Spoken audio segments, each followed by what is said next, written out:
बचा ही नहीं है।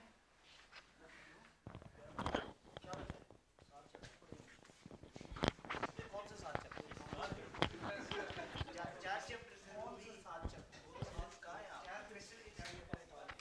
4 टोटल चैप्टर कर दें। मेरी कैलकुलेशन चैप्टर 1 से लेकर 9 तक करने होते हैं। छठा चैप्टर पहले दिन खत्म हो गया था।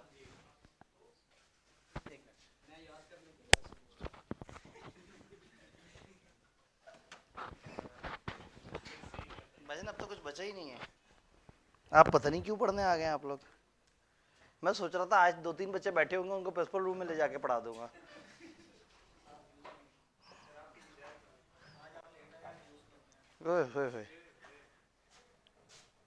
मैं क्लास में से चेकआउट करके चेक इन किया कि बच्चे अंदर आ जाएं। बच्चे सुकून से अंदर आए थे। फिर मैं पानी का स्टेटस जानने गया था, क्योंकि हम साफ पानी की फराहमी के लिए कोशिश हैं। कूलर लेके आए, लेकिन उसके बाद हमें एहसास हुआ कि पानी की क्वालिटी थोड़ी हल्की है। और अब पानी की क्वालिटी पे काम करके ज़मीन की खुदाई करके ज़मीन के बहुत नीचे से साफ पानी ढूंढने की कोशिश की जा रही है। बोरिंग करवा रहे हैं काफ़ी हैवी वाली। नीचे वाला वो भजन पता नहीं उसका एक्सपेंस। असल में चूंकि ये कमर्शियल जगह है ना, तो कमर्शियल जगह पे चीज़ें भी ज़रा थोड़ा कमर्शियल रेटों पे चलती हैं। और फिर उसमें कुछ अप्रूवल्स डिपार्टमेंट्स की भी मौजूद होती हैं। तो घर की बोरिंग और एक ऑफिस की बोरिंग में फ़र्क है। यहाँ पे तकरीबन 2.5-1 लाख रुपए लग जाएगा। घरों में लगता है 1.25 लाख से 1.5 लाख के दरमियान। डिपेंड कर रहा है, हर अगले दिन रेट चेंज हुए हुए हैं जी। अगेन ये भी डिपेंड करता है कि कितनी डेप्थ में जाना है। तो हमारी कोशिश ये होगी कि इतनी डेप्थ तक जाएंगे साफ और अच्छा पानी मिल जाए, अगर नीचे पानी हुआ तो। हाँ, मतलब है पानी, हमने आसपास पता कराया तो ये पता लगा कि है, लेकिन नीचे गया हुआ है, काफ़ी नीचे गया हुआ है। भाई बहुत मायूस है। उन्होंने कहा सर जी एन जी पैसे सुट रहे हो, मैनू दे दो, मैं जाना कुछ 3-4 महीने खाना खा ला। ठीक है, तो हम बात कर रहे थे चैप्टर नंबर 6 था ही नहीं जी। 1 मिनट में बात कंप्लीट हो जाए। 7, 8 और 9, 7, 8 जो है वो इस पूरे सिलेबस की जान थे। अभी हम पढ़ ही रहे थे कि आईकैप की एक नोटिफिकेशन आई जिसमें उन्होंने हमारे 5 नंबर और छीन लिए, जिससे हमें मायूसी की और लहर दौड़ गई।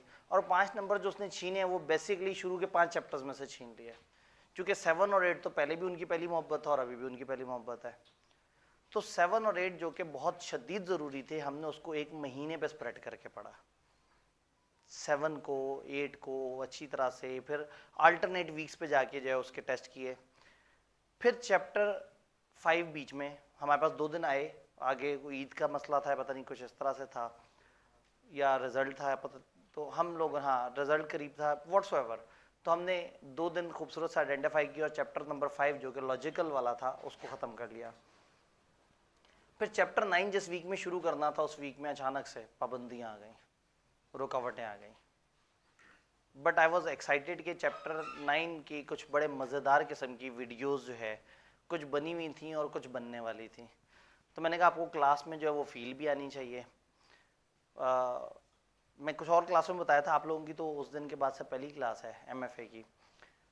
तो जब आप लोग गए और कॉलेज ने डिसाइड किया कि अब आप लोगों को वीडियोस दी जाएं, तो मैंने कैमरे के आगे आके एक लेक्चर रिकॉर्ड कराया बिजनेस लॉ का। उसी वक्त मुझे अंदाज़ा हो गया कि ये एक नॉन ह्यूमन किस्म का एलिमेंट ऐड हो गया इसमें। यानी वो ऐसा लग रहा था कि मैं एक रोबोट हूँ और मैं कैमरे को देख के सिर्फ अदाकारी कर रहा हूँ। तो वो बात हजम नहीं हुई।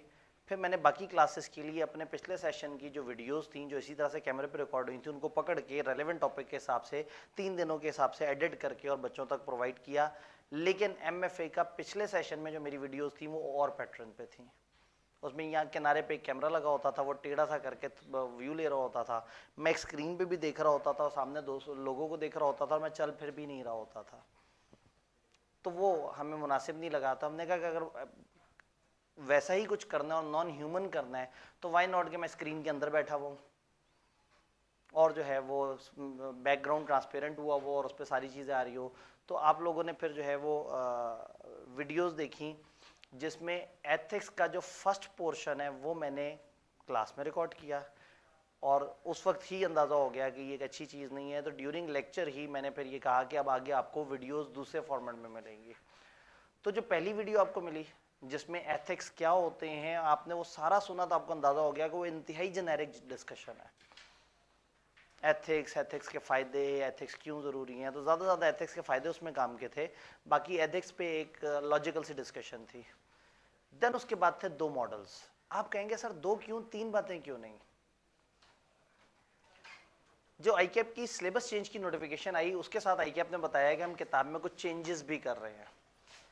किताब में जो चेंजेस थी उसमें हमारे लिए खुशगवार चेंजेस ये हुई कि हमारे मैनेजरियल के पोर्शन से कुछ चीज़ें उड़ती चली गई।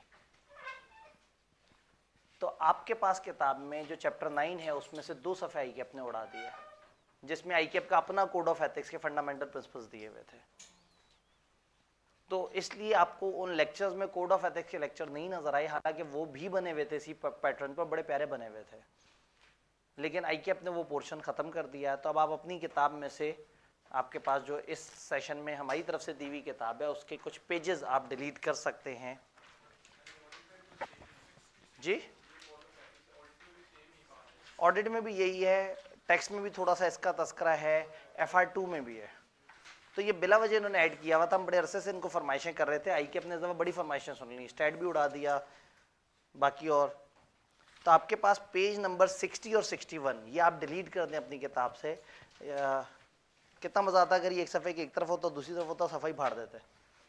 तो आप जो है वो 2 लाइंस लगा दें, पेज 60 और 61 का आपके सिलेबस से अब कोई ताल्लुक नहीं रहा। अगर आपको क्रॉस लगा के खुशी मिल ही रही है तो एक बड़ा क्रॉस और लगवा दूं। चैप्टर 1 में है, ज़रा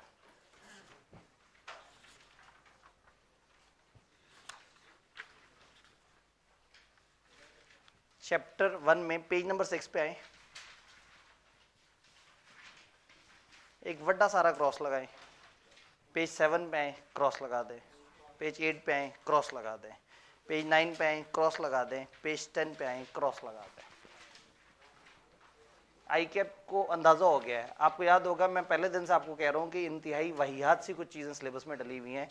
ये मुख्तलिफ लोगों का दौरे हुकूमत, और उन दौरे हुकूमत में क्या हुआ था, सोशल स्टडीज़, पाकिस्तान स्टडीज़ उठा के उन्होंने मैनेजरियल में डाली हुई थी। तो आईकैप को ना आहिस्ता आहिस्ता समझ आता जा रहा है। मुझे लग रहा है कि आज से 7 साल बाद पेस्टल के पोर्शन में 6-7 सफ़े होंगे, जो मैं हमेशा से कहता हूँ कि पेस्टल इतना ही होना चाहिए, ये इन्होंने धक्के से खींचा हुआ है। तो अब आईकैप ने ये सफ़े भी डिलीट कर दिया। जी, जिया भुट्टो, वो सारी बातें, वो सारी पॉलिटिकल डिबेट और वो सब खत्म हो गया। लेकिन इस पे लेक्चर देना अगर आपकी शदीद ख्वाहिश होगी तो इस पे लेक्चर आपको व्हाट्सएप पे, मतलब ऑफिशियल पोर्टल पे नहीं, खामखा लोग कंफ्यूज होते रहेंगे। व्हाट्सएप पे इस कैप्शन के साथ कि जिन लोगों को एवं ख्वाहिश है इसे पढ़ने की तो वो उसको देख लें। अदरवाइज अब ये पोर्शन हमारे सिलेबस में नहीं रहा। इस तरह की कुछ और छोटी छोटी सी और चेंजेस भी हैं। चैप्टर बाय चैप्टर भी चल सकते हैं और आगे ज़रूरत पड़ने पे जब सामने आए तब भी चल सकता है। तो कोई बात नहीं, इस वक्त जो ज़्यादा खुशी देनी थी वो खुशी दे ली। चैप्टर 3 में एक छोटी सी कटिंग कर लें, चलें। चैप्टर 2 की आपको बाद में बताएंगे। चैप्टर 3 में पेज 25 पे आए, उसमें एंड पे World Bank ease of doing business में बुलेट्स हैं। चौथी बुलेट है इन पाकिस्तान, सबसे आखिरी बुलेट पेज पे, वो वाला पैरा क्रॉस कर दे। पाकिस्तान की इंफॉर्मेशन इन्होंने उड़ा दी है क्योंकि गलत दी हुई थी।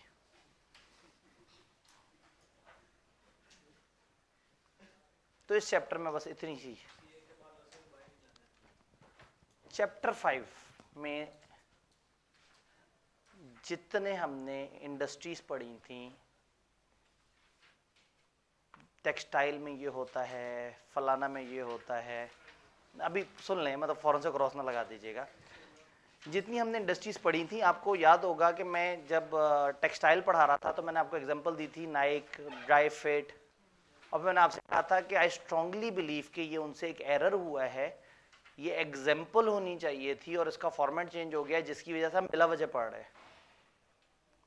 तो शायद ये जुमले को आई के बहुत ही सीरियस ले गया, उसने इस पूरे यूनिट को कह दिया कि ये एग्जाम्पल्स है।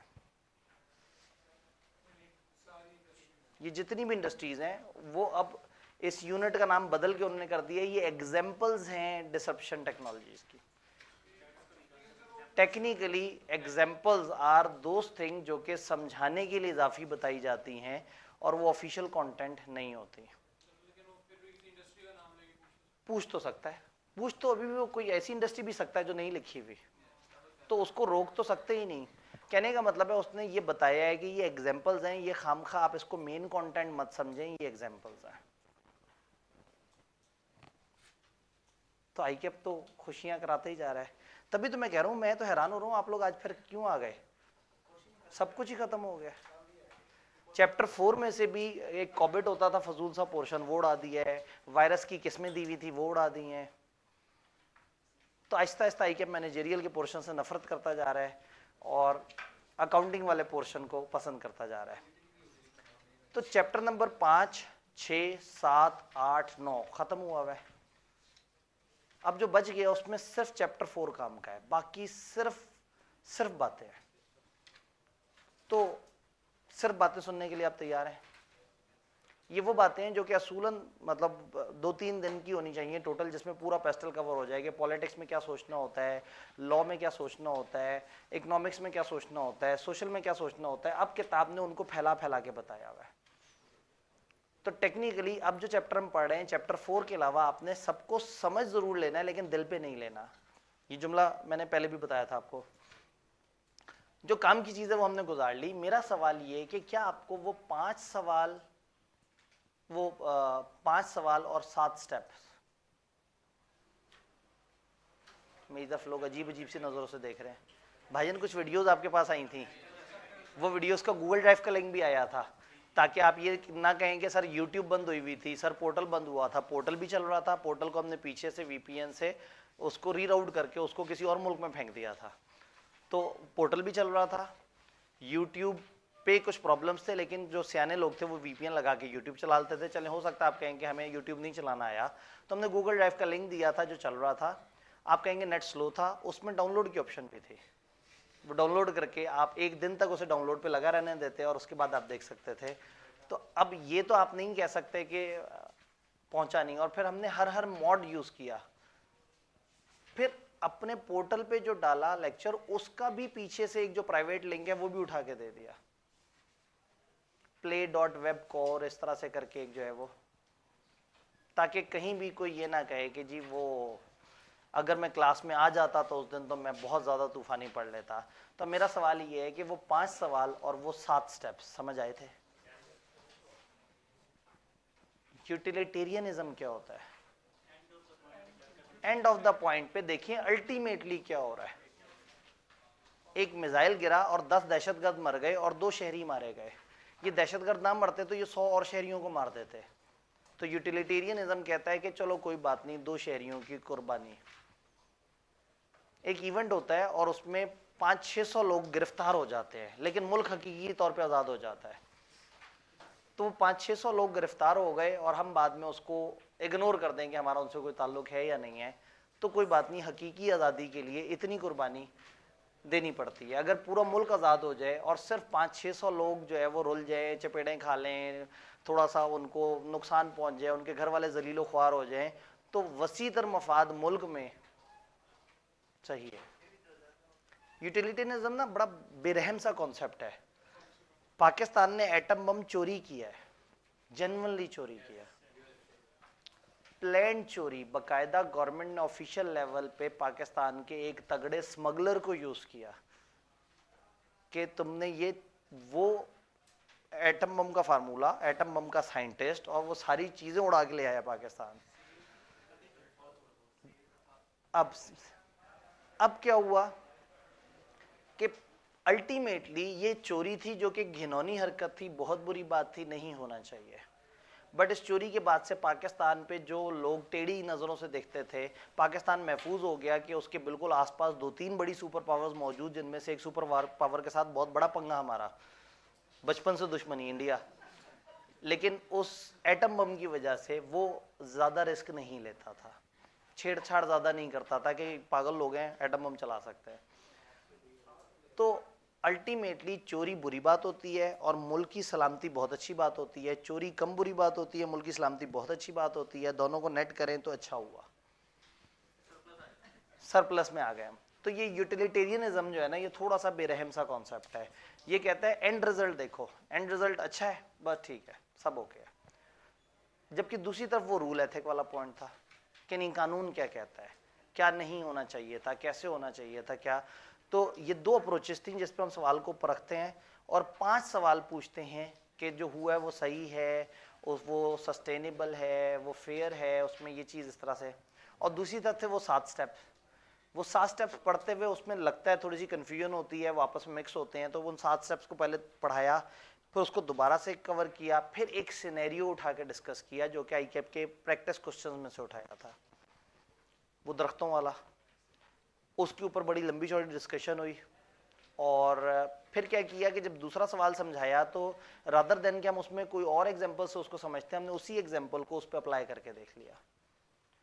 तो हमारे सिलेबस में जो 10 मॉडल्स हैं उनमें से 2 मॉडल्स ये वाले थे। अब चैप्टर 9 में अगर कुछ ज़रूरी है तो वो ये 2 मॉडल्स हैं। नंबर 1, इन मॉडल्स के जो पॉइंट्स हैं वो क्रैम होने चाहिए, और नंबर 2, किसी सिचुएशन में हमें इसको अडॉप्ट करने का आदत होनी चाहिए। मैंने पहले दिन के लेक्चर में जो मैंने कैमरे के सामने आगे रोबोटिक वे में रिकॉर्ड कराया था, उसमें मैंने एंड पे आपको कहा था कि अब आपके पास किताब में बहुत सारी एग्जांपल्स दी हुई हैं जिस पे वो मॉडल अप्लाई किए जा सकते हैं। तो अभी भी आपके पास प्रैक्टिस के लिए बेतहाशा एग्जांपल्स है, काफ़ी एग्जांपल्स है, इससे ज़्यादा की ज़रूरत नहीं है, बहुत एग्जांपल्स। इस चैप्टर में आपको अच्छी खासी एग्जांपल्स मिल जाएंगे। वो एग्जांपल्स को, वो जो क्वेश्चन बैंक है वहाँ पे आईकैप की किताब ने कुछ एग्जांपल्स दी हुई थी, वो हमने लिखी हुई हैं, उसके सोल्यूशन दिए हुए हैं, तो प्रैक्टिस के लिए मच मोर देन एनफ है। तो चैप्टर 9 इज ऑल अबाउट कि वो 2 मॉडल आपको समझ आने चाहिए, बस और कुछ नहीं आना चाहिए। तो जो MFA में हमने पढ़ना था, असल में पढ़ना था, जेन्युइनली पढ़ना था, वो हमने पढ़ लिया है। अब चैप्टर 4 को छोड़ के, जिसमें काफ़ी हद तक क्रैमिंग इन्वॉल्व है, अब कुछ हमारे पास काम का नहीं बचा। अब अगर आप अपने किसी और सब्जेक्ट पे ज़्यादा फोकस करना चाहें, मैं आपको याद कराऊंगा, मैंने ओरिएंटेशन वाले दिन या उससे नेक्स्ट डे आपको एक बात कही थी। मैं कहा था सारे टीचर्स आसपास के शुरू में स्लो चल रहे होंगे और आगे चल के वो हो जाएंगे तेज़। हम MFA की जो काम की अपनी बातें हैं वो शुरू में कर लेंगे और फिर आप आगे जाते जाएंगे तो आपका फाइनेंस वाला पोर्शन वो थोड़ा उलझना शुरू होगा, उसमें चीज़ें ऐड होना शुरू हो जाएंगी, उसमें प्रैक्टिस बढ़ जाएगी, उसमें सवाल लेंथी होना शुरू हो जाएंगे। तो अब आपने, अगर प्रोवाइडेड के चैप्टर 7, 8, 9, मैं 5 की भी बात नहीं कर रहा, अगर 7, 8, 9 आपका बहुत अच्छे से तैयार है तो बस अब आपने MFA को सिर्फ मैं जो लेक्चर दूं घर जाके सरसरी सा देख के साइड पे रख देना है, ना याद करने की कोशिश करनी है, ना इसको टाइम देना है। इस वक्त सारा टाइम निकाल के अपने फाइनेंस वाले पोर्शन को दें, क्योंकि वो अब आपका टाइम मांगता है और अब उसकी वेटेज भी मजीद 5 नंबर और बढ़ चुकी है। डन। हाँ, वो अब आप, वही बात है कि इसको जो है, मैं MFA से आपको मुंह मोड़ने का नहीं कह रहा, मैं MFA के मैनेजेरियल पोर्शन से अब आपको थोड़ा सा ब्रेक लगवा रहा हूँ। सिर्फ एक चैप्टर 4 आएगा जिसमें आपको थोड़ी सी क्रैमिंग करनी पड़ेगी, जिसमें IT के कुछ कॉन्सेप्ट्स हैं। इन पहले 5 चैप्टर्स में से अगर कोई चैप्टर ज़्यादा ज़रूरी है तो चैप्टर 4 है। बाकी 1, 2 और 3 प्लस 5 इन सब में बड़ी जेनेरिक डिस्कशन है। अभी जब डिस्कशन शुरू होगी तो आपको समझ आ जाएगा कि हम कोई ऐसी बात नहीं कर रहे जो कानून हो, कोई मॉडल अब नहीं पढ़ रहे होंगे। इन सारे चैप्टर्स को मिला के कहते हैं पेस्टल। पेस्टल क्या होता है?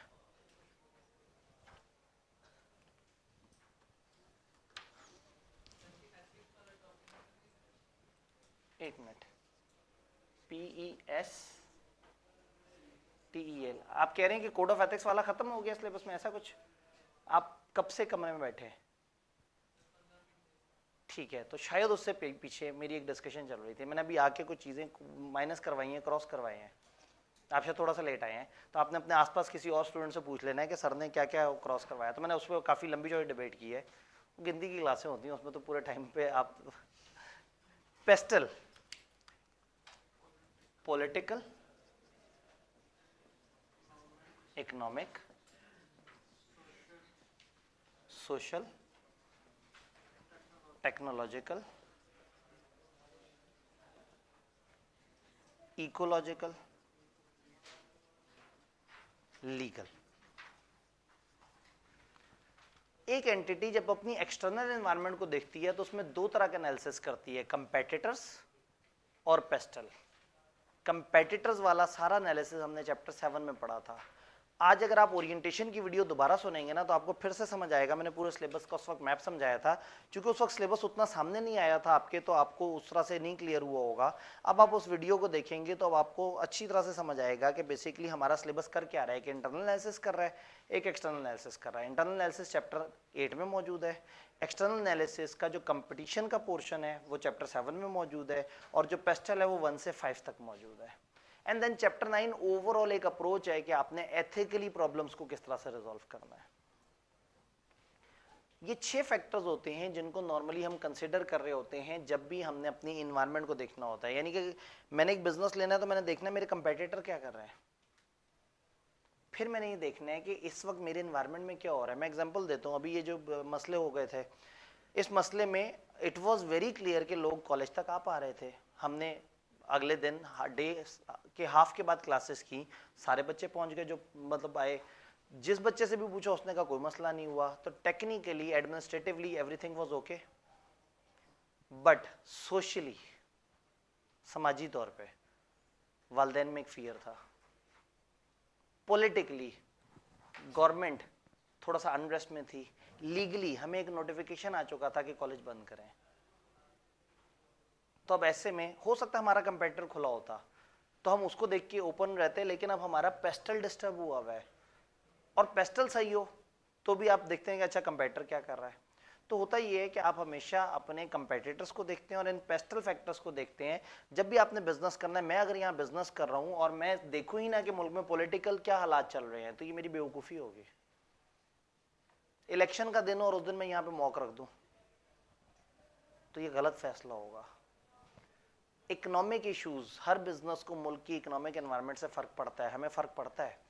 पाकिस्तान में इस वक्त डिफ़ॉल्ट वाले मामलात से गुजरे, ग्रे एरिया से गुजरे, मुख्तलिफ चीज़ें हुई, डॉलर का एक्सचेंज रेट ऊपर नीचे हुआ है, पेट्रोल महंगा हुआ है, इन्फ्लेशन है, सारा कुछ है। हम डिस्टर्ब हो रहे हैं, हमारा हर खर्चा इन्फ्लेट हो रहा है, हमारे लिए हर चीज़ मुश्किल है। हम प्राइस अपनी बढ़ा नहीं सकते क्योंकि बच्चों के वालिदैन मुश्किल में है, खर्चे हम कम नहीं कर सकते क्योंकि इन्फ्लेशन है। तो बीइंग अ बिजनेस हम डिस्टर्ब हैं इकोनॉमिक सिचुएशंस की वजह से। देन आप सोशल चीज़ों को देखते हैं, आप सोसाइटी को देखते हैं, लोगों की थॉट्स को देखते हैं, लोगों की फीलिंग्स को देखते हैं, लोगों के रवैये को देखते हैं, कल्चर को देखते हैं। ये चीज़ बड़ी इंपॉर्टेंट होती है देखना। Chapter 3 is all about this. Legal और सोशल फैक्टर्स को हम चैप्टर 3 में डिस्कस कर रहे होंगे, जो कि अभी हमारा इस वक्त इंशाल्लाह ताला टारगेट है। टेक्नोलॉजिकल फैक्टर, आपके अंदर टेक्नोलॉजी क्या चल रही है, कंप्यूटर क्या टेक्नोलॉजी यूज़ कर रहे हैं, मार्केट में क्या टेक्नोलॉजी है, आईटी क्या है। अगर आप आईटी को यूज़ कर रहे हैं तो उसकी क्या हिफाजत है, आपने उसमें क्या सेफगार्ड लगाने हैं, उसके क्या रिस्क हैं, उसके क्या मसले हैं। चैप्टर 4 और थोड़ा सा चैप्टर 5 ने भी टेक्नोलॉजिकल चीज़ों की एग्जाम्पल्स दी कि पाकिस्तान के बिजनेसेस कैसे ग्रो कर रहे हैं। तो मैं थोड़ा सा काउंट कर सकता हूँ कि चैप्टर 5 भी इसमें आप समहाउ कवर कर सकते हैं। इकोलॉजिकल उनसे मिस हो गया। जब मिस हो गया तो इन्हें समझ नहीं आएगा उस चैप्टर का क्या करना है, तो उस चैप्टर को उन्होंने नाम दे दिया प्रैक्टिस क्वेश्चंस ऑफ चैप्टर 1 से लेके 5। आई स्ट्रांगली बिलीव कि इकोलॉजिकल का इनको चैप्टर बनाने में दिक्कत आ रही होगी, टाइम कम होगा, इन्होंने चैप्टर गायब कर दिया और उसके बाद साल बाद भूल भी चुके हैं कि कोई चीज़ चैप्टर हमारा मिस हो रहा है। उस वक्त चैट जीपीटी नहीं था, नहीं तो बना देते, क्योंकि किताब में अक्सर चीज़ें ऐसी हैं जो वाकई चैट जीपीटी टाइप की टूल से ही लग रहा होता है। तो इकोलॉजिकल उन्होंने मिस कर दिया। तो इसका मतलब है इस वक्त जो एनालिसिस है ना वो पेस्टल नहीं है हमारी किताब में, वो है स्लैप्ड एनालिसिस। अगर हम एक ही खा जाए ना, इकोलॉजिकल ना हो, तो इकोलॉजिकल के अलावा जो एनालिसिस उसको स्लैप्ड कहते हैं। फिर एक पेस्ट एनालिसिस भी होता है, इसमें ये एल गायब हो जाता है, यानी कि लीगल पॉलिटिकल के अंदर आ जाता है, तो ये पेस्ट एनालिसिस बन जाता है। तो हम लोग पढ़ेंगे स्लैप्ड एनालिसिस, यानी हम इनमें से 5 चीजें पढ़ेंगे। पॉलिटिकल पढ़ेंगे इंशाल्लाह चैप्टर नंबर 1 में, इकोनॉमिक पढ़ेंगे इंशाल्लाह चैप्टर नंबर 2 में, सोशल और लीगल पढ़ेंगे चैप्टर नंबर 3 में इंशाल्लाह ताला, टेक्नोलॉजिकल पढ़ेंगे चैप्टर 4 में, और थोड़ा सा टेक्निकल बात हमने प्रैक्टिकल वाली बात चैप्टर 5 में कर ली है। तो टेक्निकली 1 से लेके 5 तक हम एक ही एनालिसिस पढ़े विच इज स्लेप्ट, या अच्छे अल्फाज में पेस्टल। डन। तो अब हमारा जो क्राइटेरिया वो यही है कि हमने देखना है कि ये फैक्टर्स हमारे बिजनेस को कैसे इंपैक्ट करते हैं, सोशल और लीगल एनवायरनमेंट बिजनेस को कैसे इंपैक्ट करती है। इतनी बातें मैं 1 घंटे तक तकरीर करता रहूं, बातें खत्म नहीं होंगी, टाइम खत्म हो जाएगा। तो करते हैं बातें, अब तो बातें ही रह गई हैं, बातें करते हैं। सोशल किसे कहते हैं? समाज। समाज को देखना क्यों जरूरी है? मैं बिजनेस कर रहा हूं, मुझे समाज को क्यों देखना है? मुझे क्यों देखना है कि लोग क्या सोचते हैं? मुझे क्यों देखना है कि पाकिस्तान में फैशन क्या है? मुझे क्यों देखना है कि पाकिस्तान में मेल कितने हैं, फीमेल कितने हैं? मुझे क्यों देखना है कि लोग अकाउंटिंग पढ़ते हैं या नहीं पढ़ते?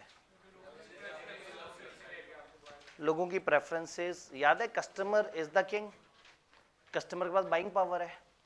अगर मैं अपने कस्टमर के जज्बात ही नहीं समझूंगा, अगर मैं उसकी फीलिंग्स नहीं समझूंगा, अगर मैं उसके प्रेफरेंसेस नहीं समझूंगा, अगर मैं खाने का रेस्टोरेंट हूँ मैं उसके टेस्ट को नहीं समझता, अगर मैं कपड़ों का ब्रांड हूँ मैं फैशन को नहीं समझता, अगर मैं पढ़ाने वाला कॉलेज हूँ और मैं बच्चों के जज्बात ही नहीं समझता, ये कैमरा किस चीज़ की अक्कासी करता है? ये वो सोशल मसले हैं। आहिस्ता आहिस्ता सोशल ट्रेंड ये हो गए कि लोगों ने क्लासों से गायब होना शुरू कर दिया और उसके बाद दुखी भी रहते थे और पेपर के बाद कहते थे मुझे समझ भी नहीं आ रहा मेरा पेपर क्यों रह गया, और क्लासों में भी नहीं आते थे। तो ये बात तो समझ आ गई थी कि समाजी तौर पे बच्चे जो है वो अब ऐसे हो गए हैं कि उनका दिल नहीं करता ज़्यादा मेहनत करने का, वो सुस्त हो चुके हैं, उनको लैपटॉप की आदत पड़ गई है, उनको मोबाइल की आदत पड़ गई है। तो हम मजबूर हो गए अपने एकेडमिक चीज़ों को उठा के लैपटॉप, कैमरा, मोबाइल की रिकॉर्डिंग्स में देने के ऊपर, क्योंकि ये हमारे समाज का प्रेशर था। हम जिन कंज्यूमर से डील कर रहे थे उनकी सोच बदल चुकी थी, उनके थॉट पैटर्न बदल चुके थे। अगर आप ऐसा नहीं चलेंगे तो आपके साथ नोकिया वाला होगा काम। नोकिया ने समझा ही नहीं था कि समाज बदल चुका है, लोग इजी हो चुके हैं और लोग मोबाइल को मोबाइल कम और कंप्यूटर ज़्यादा मानते हैं। और नोकिया चाहता था कि मोबाइल एक मोबाइल रहे और उसमें बस इतना मुनासिब सा कंप्यूटर हो कि ईमेल वगैरह चेक हो जाए और 1-2 मोटे मोटे काम हो जाए करें।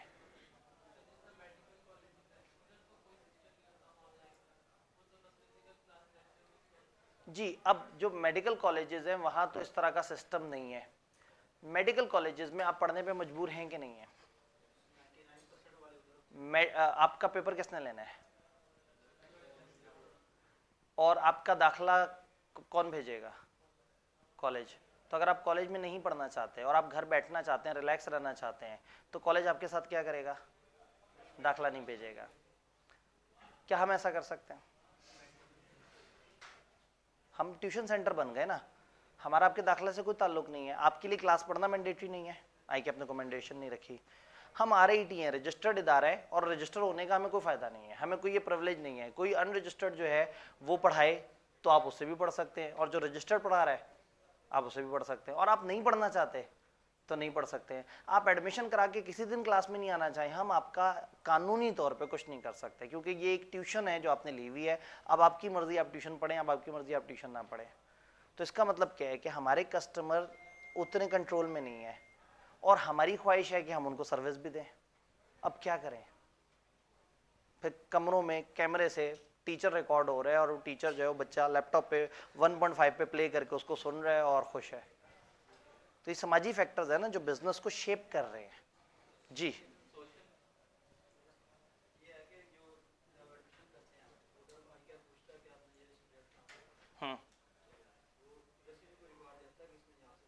नहीं, वो क्यों पूछते हैं? वो अपना स्टैट बनाना चाह रहे होते हैं कि कितने % बच्चे कॉलेज से पढ़ के पेपर देते हैं और कितने हैं जो सेल्फ पे पढ़ के पेपर देते हैं। नहीं, उसका मेरिट से कोई ताल्लुक नहीं होता। मेरे पिछले दोनों मेरिट जिस बच्चे के आए हैं, अभी इस सेशन में जो सीलो का मेरिट आया है, उसने एक अनरेगुलेटेड जगह से पढ़ा था जो कि RIT नहीं था। उससे पीछे बीलो में जिसका मेरिट आया था उसने भी RIT से नहीं पढ़ा था। तो ये सारी मिथ्स है। असल में जब भी आप चेंज की तरफ जाते हैं तो सारे लोग अजीब अजीब सी मिथ्स लेके आते हैं। तो ऐसा कोई चक्कर नहीं है। ICAP में क्लासेस कंपलसरी नहीं है। जब कंपलसरी नहीं है तो कॉलेज का स्टेटस सिर्फ और सिर्फ एक एंटरटेनमेंट सेंटर का बन जाता है। जहाँ आप आते हैं, थोड़ा सा टाइम एसी में गुजारते हैं, थोड़ा सा फन टाइम करते हैं, दोस्तों से मिलते हैं, चिट चैट करते हैं, कैंटीन से गुजरते हैं, फोटोकॉपी की दुकान को देख के कहते हैं कि आप मज़ेदार दुकान है, फ्रंट ऑफिस पे जाके उनसे बार बार कहते हैं कि जी क्या मुझे 500 और डिस्काउंट मिल सकता है, थोड़ा सा और टाइम गुजारा, लाइब्रेरी में जाके थोड़ी देर बैठ गए, थोड़ा सा नेट यूज़ किया और घर को चल दिए। पढ़ना तो अपने घर है, वो क्लास की वीडियो से। तो कॉलेज बेचारा ना एक मजलूम सी पार्टी बन के दरमियान में बैठ जाता है, वो कुछ नहीं कर सकता, उसके कोई इख्तियारात नहीं है। लेकिन प्रोडक्ट टू प्रोडक्ट वेरी करता है ना। हमारे पीपीई के बैच में बच्चा छुट्टी करके दिखाए, 3 छुट्टियां और उसका सर्टिफिकेट फारिग। क्यों? कॉलेज के हाथ में पावर दिया आईकैप ने क्या, आप सर्टिफिकेट देंगे, और आप सर्टिफिकेट देंगे, आपकी अटेंडेंस पूरी हो, आपके रूल्स पूरे हों। अगर कोई बच्चा हमारे उस क्लास में इनडिसेंट बिहेव करेगा, छुट्टियां करेगा, कुछ और करेगा, तो हम उसको सर्टिफिकेट नहीं देंगे। और उस पीपीई की क्लास में इसी कॉलेज में हो रहा है, हम उसको ऑनलाइन नहीं दे रहे, हम उसकी कैमरा रिकॉर्डिंग लोगों को नहीं दे रहे। हम लोगों से ये नहीं कह रहे कि घर बैठ के देखो। जहां हमें पावर मिली, हम लोगों को बाउंड कर रहे हैं कि वैसे पढ़ो जैसे पढ़ने का हक है, और जहां हमें नहीं पावर मिली वहां हम कुछ नहीं कर सकते। ये वो सोशल फैक्टर्स हैं जो हमारे बिजनेस को शेप कर रहे हैं। मैं बताना ही चाह रहा हूं कि सोशल क्या है। सोशल है समाज क्या है, लोगों की सोच क्या है, लोगों की फील क्या है, ये देखना बड़ा जरूरी है। हर बिजनेस अगर नहीं देखेगा ना कि लोग क्या हैं और कैसे हैं, मतलब अगर हम ये कैमरे वाला मोड ना दें, मैं इससे बहुत अच्छी ऑनलाइन क्लासेस 2 अलग पोर्टल्स पे करा रहा हूँ, इससे बहुत हाई क्वालिटी, बट मैं मजबूर हूँ ये वाले मोड के लेक्चर्स देने पे, क्योंकि समाज को ये पसंद आना शुरू हो गया है। बच्चे कहते हैं टीचर हमें चलता फिरता नजर आ रहा हो, क्वालिटी की खैर है। 1.5 घंटे की क्लास है, हम फॉरवर्ड कर लेंगे, आपने हमें पूरी 1.5 घंटे की क्लास देनी है। अब बीच में इमरान खान पे तबसरा चल रहा है, बहस हो रही है, 4 और बातें हैं, शुगल हो रहा है, हम सब समेत वो कचरा उठा के दे देते हैं, क्योंकि कंज्यूमर को कचरा चाहिए। मेरे पास इसी एमएफए के इतने फाइन ट्यून लेक्चर्स हैं, लेस देन 40 आवर्स में पूरा सिलेबस बहुत खूबसूरती से सेट होके तैयार है। लेकिन कंज्यूमर को वो नहीं चाहिए। आपको जो वीडियोस मिली, वो जो बाद में जो 2 मॉडल्स की वीडियोस मिली, अब उस पैटर्न में आप ये देखें कि अगर वो वाली डिस्कशन क्लास में होती, अगर उनमें से 11 मिनट की वीडियो है ना, क्लास में उस पर 1.25 घंटा लगा होता, तो बच्चे को तो ज्यादा fine tune to the point जो कंटेंट मिल रहा है वो उस वीडियो में मिल रहा है। लेकिन चूंकि वो कहता है कि मैं क्लास में नहीं गया, और इस एहसास कमतरी को खत्म करने के लिए मुझे ऐसा माहौल मिले कि मैं सामने स्क्रीन को थोड़ा फासले पे रखूं और ऐसे कुर्सी पे बैठ जाऊं और ऐसा लगे कि मैं भी क्लास में बैठा हुआ हूं, तो ये वो समाजी इशू है जिसको टारगेट करने के लिए हम ये मानते हुए कि हम लो क्वालिटी प्रोडक्ट दे रहे हैं, हमें वो प्रोडक्ट देनी पड़ रही है। मैं बिल्कुल नहीं मानता कि ये कैमरे पे रिकॉर्ड हुई प्रोडक्ट बच्चे के लिए अच्छी प्रोडक्ट है, ये खराब प्रोडक्ट है। आप लेक्चर ही कंप्लीट करते रह जाते हैं, एंड पे फिर पेंडिंग लेक्चर 50-60 की पोस्ट फेसबुक पे कर रहे होते हैं कि जी इतने पेंडिंग लेक्चर कौन देखे। क्योंकि ऑनलाइन इतनी 1.5 घंटे की क्लास का मिजाज ही नहीं है लोगों का। ऑनलाइन उनको थोड़ा सा देर में काम की इंफॉर्मेशन मिलनी चाहिए। आपको भी जो लेक्चर देना था वो छोटे छोटे सेगमेंट्स में टूटा हुआ था, छोटे छोटे सेगमेंट में टूटा हुआ था, आपसे देखा गया। ये 1.5 घंटे की 3 क्लासें होती हैं, आपने फॉरवर्ड करके 1.5 पे करके और उसके बाद बीच में आवाजार होकर दूसरी वीडियो में बंद कर देना था उसे। तो ये मानते हुए कि ये लो क्वालिटी प्रोडक्ट है, हम वो चीज दे रहे हैं क्योंकि कंज्यूमर की ये डिमांड है। तो कंज्यूमर को अगर पसंद है तो कंज्यूमर इज द किंग। तो ये वो सोशल फैक्टर्स हैं जिनको हमने देखना है। सोशल फैक्टर्स में क्या क्या चीजें आ जाती हैं, सोशल में, कल्चरल में, डेमोग्राफिक में। एक भाई ने डेमोग्राफी बोला, अच्छा लगा सुन के। क्या होता है डेमोग्राफी? डेमोग्राफी पॉपुलेशन के कुछ पैरामीटर्स, उन्होंने कहा स्टडी ऑफ पॉपुलेशन। मुझे मेरी पॉपुलेशन समझनी है, मेरी पॉपुलेशन में बड़े कितने हैं, छोटे कितने हैं, मेल कितने हैं, फीमेल कितने हैं, पढ़े लिखे कितने हैं, अनपढ़ कितने हैं। ये क्यों समझना जरूरी है? उनकी नीड्स के मुताबिक प्रोडक्ट्स दे। ये समझना बड़ा जरूरी है कि मर्द ज्यादा महंगे कपड़े खरीदते हैं या औरतें ज्यादा महंगे कपड़े खरीदती हैं। अगर आप बिजनेस ऑफ गारमेंट्स में हैं तो यू मस्ट नो कि विच टाइप ऑफ कंज्यूमर जो है वो इस चीज पे ज्यादा खर्च करेगा। टेक्नोलॉजी पे मर्द ज्यादा खर्चते हैं या औरतें ज्यादा खर्चती हैं? तो टेक्नोलॉजी बनाने वाली कंपनियां अपने एड्स में, अपने सारे थीम्स में, अपने हर जगह मर्दों को पोर्ट्रे करेंगे, मर्दों से रिव्यू करवाएंगे और उसमें वो करेंगे। और जो कपड़ों के ब्रांड्स हैं वो फीमेल सेंटर्ड ज़्यादा होंगे। अब this is due to demographic, population के मुख्तलिफ वेरिएबल्स, उनके मुख्तलिफ फैक्टर्स। कौन से लोग जो है वो खिलौने ज़्यादा खरीदते हैं, कौन से लोग किस तरह से करते हैं। सिनेमा जाने वाले लोग ज़्यादातर दो तरह के होते हैं, या यंग या अधेड़ उम्र।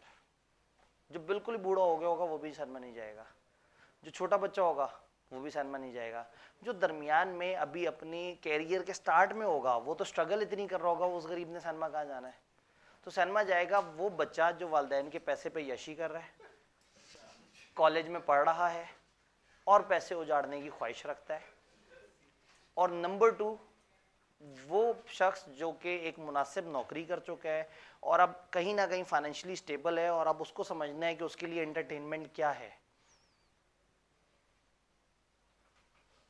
30 साल से 45 साल के दरमियान के जो लोग हैं समहाउ फाइनेंशियली कुछ ना कुछ स्टेबल हो चुके होते हैं, अर्न कर रहे होते हैं और इंडिपेंडेंट होते हैं। इनसे कोई पूछता नहीं कि हाँ भाई कहाँ से आ रहे हो, कहाँ को जा रहे हो। ये लोग सबसे ज़्यादा हॉट फेवरेट होते हैं सिनेमा इंडस्ट्री के लिए।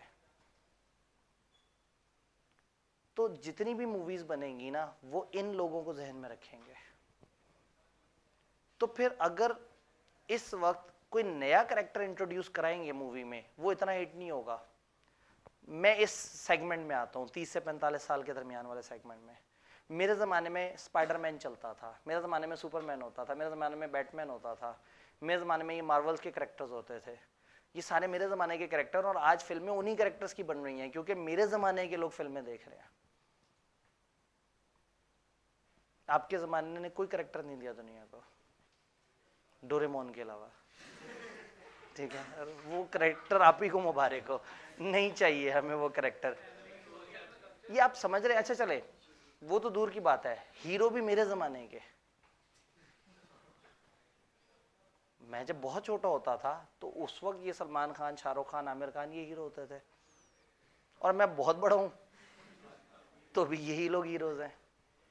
अंग्रेजों में देख लें, वही सारे बाबे, वही एक्सपेंडेबल वाले, वो सारे मेरे ज़माने के एक्टिव हीरोज़ हैं ना। आपके ज़माने के तो हीरोज़ तरक्की नहीं कर रहे, उनको देखते ही कोई नहीं।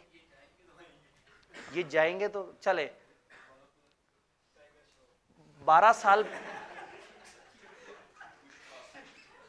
साल पुराने टीचर्स और आज के टीचर्स वो भी सेम है। पिछले 12 साल में गिनती के 2-3 नए टीचर्स आए।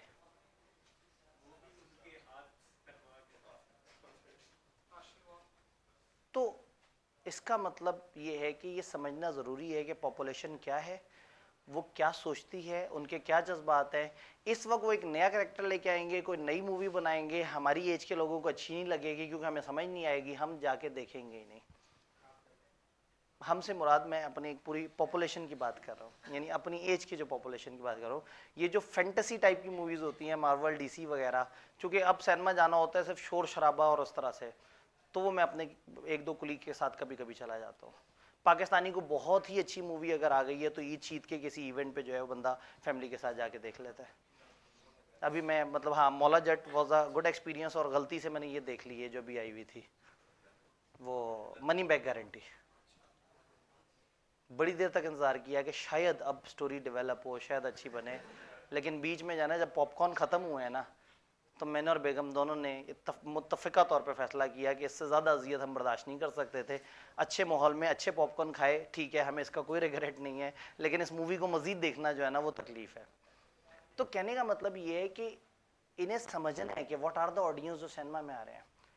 तो एवं ही नहीं है वो पुराने अंग्रेज़ वही हीरोज़ अभी तक चल रहे हैं, वही बॉलीवुड के हीरोज़ अभी तक चल रहे हैं, इसलिए कि जो देखने वाले लोग हैं और जो पैसे वाले लोग हैं जो इस वक्त खर्चेंगे, ये उनके ज़माने के हीरोज़ हैं।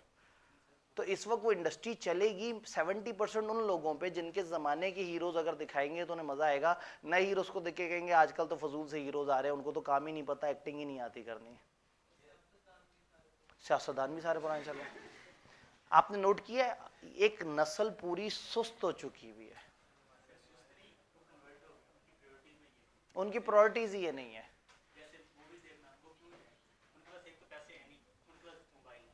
उनके पास मोबाइल है, मोबाइल से वो चोरी करके देख लेंगे मूवी, उनको चोरी करना पाप भी नहीं लगता। ये तो हमारे दौर के लोगों के मसले हैं ना कि हमें ये चीज चोरी लगती थी। आप लोग तो मतलब माशाल्लाह से एथिक्स से भरपूर है। हाँ वही बात है। तो इसका मतलब क्या है कि फिर कुछ लोगों ने आइडेंटिफाई किया कि इन लोगों की क्या ख्वाहिशें हैं, इनको फैंसी चाहिए, शोगल मेला चाहिए, थोड़ी सी देर की वीडियो चाहिए। तो आपके हीरोज हैं टिकटॉकर्स, आपके आपके आइडियल्स हैं वो लोग, आप उन्हें फॉलो करते हैं, आपके रोल मॉडल्स वो हैं। ठीक है, तो मुझे बहुत फख्र है कि हमारे रोल मॉडल्स बहुत बेहतर हैं और आप लोगों के रोल मॉडल्स जो है ना। तो खैर अब यही बातें होनी है, मैं क्या करूं, ये चैप्टर का मिजाज ही यही है। सोशल में क्या क्या आता है, आ जाए जी किताब से पूछते हैं। किताब, social factors, cultural factors, demographic factors. Demographic factor age, religion, क्या किस तरह से, यानी कि पॉपुलेशन के different parameters.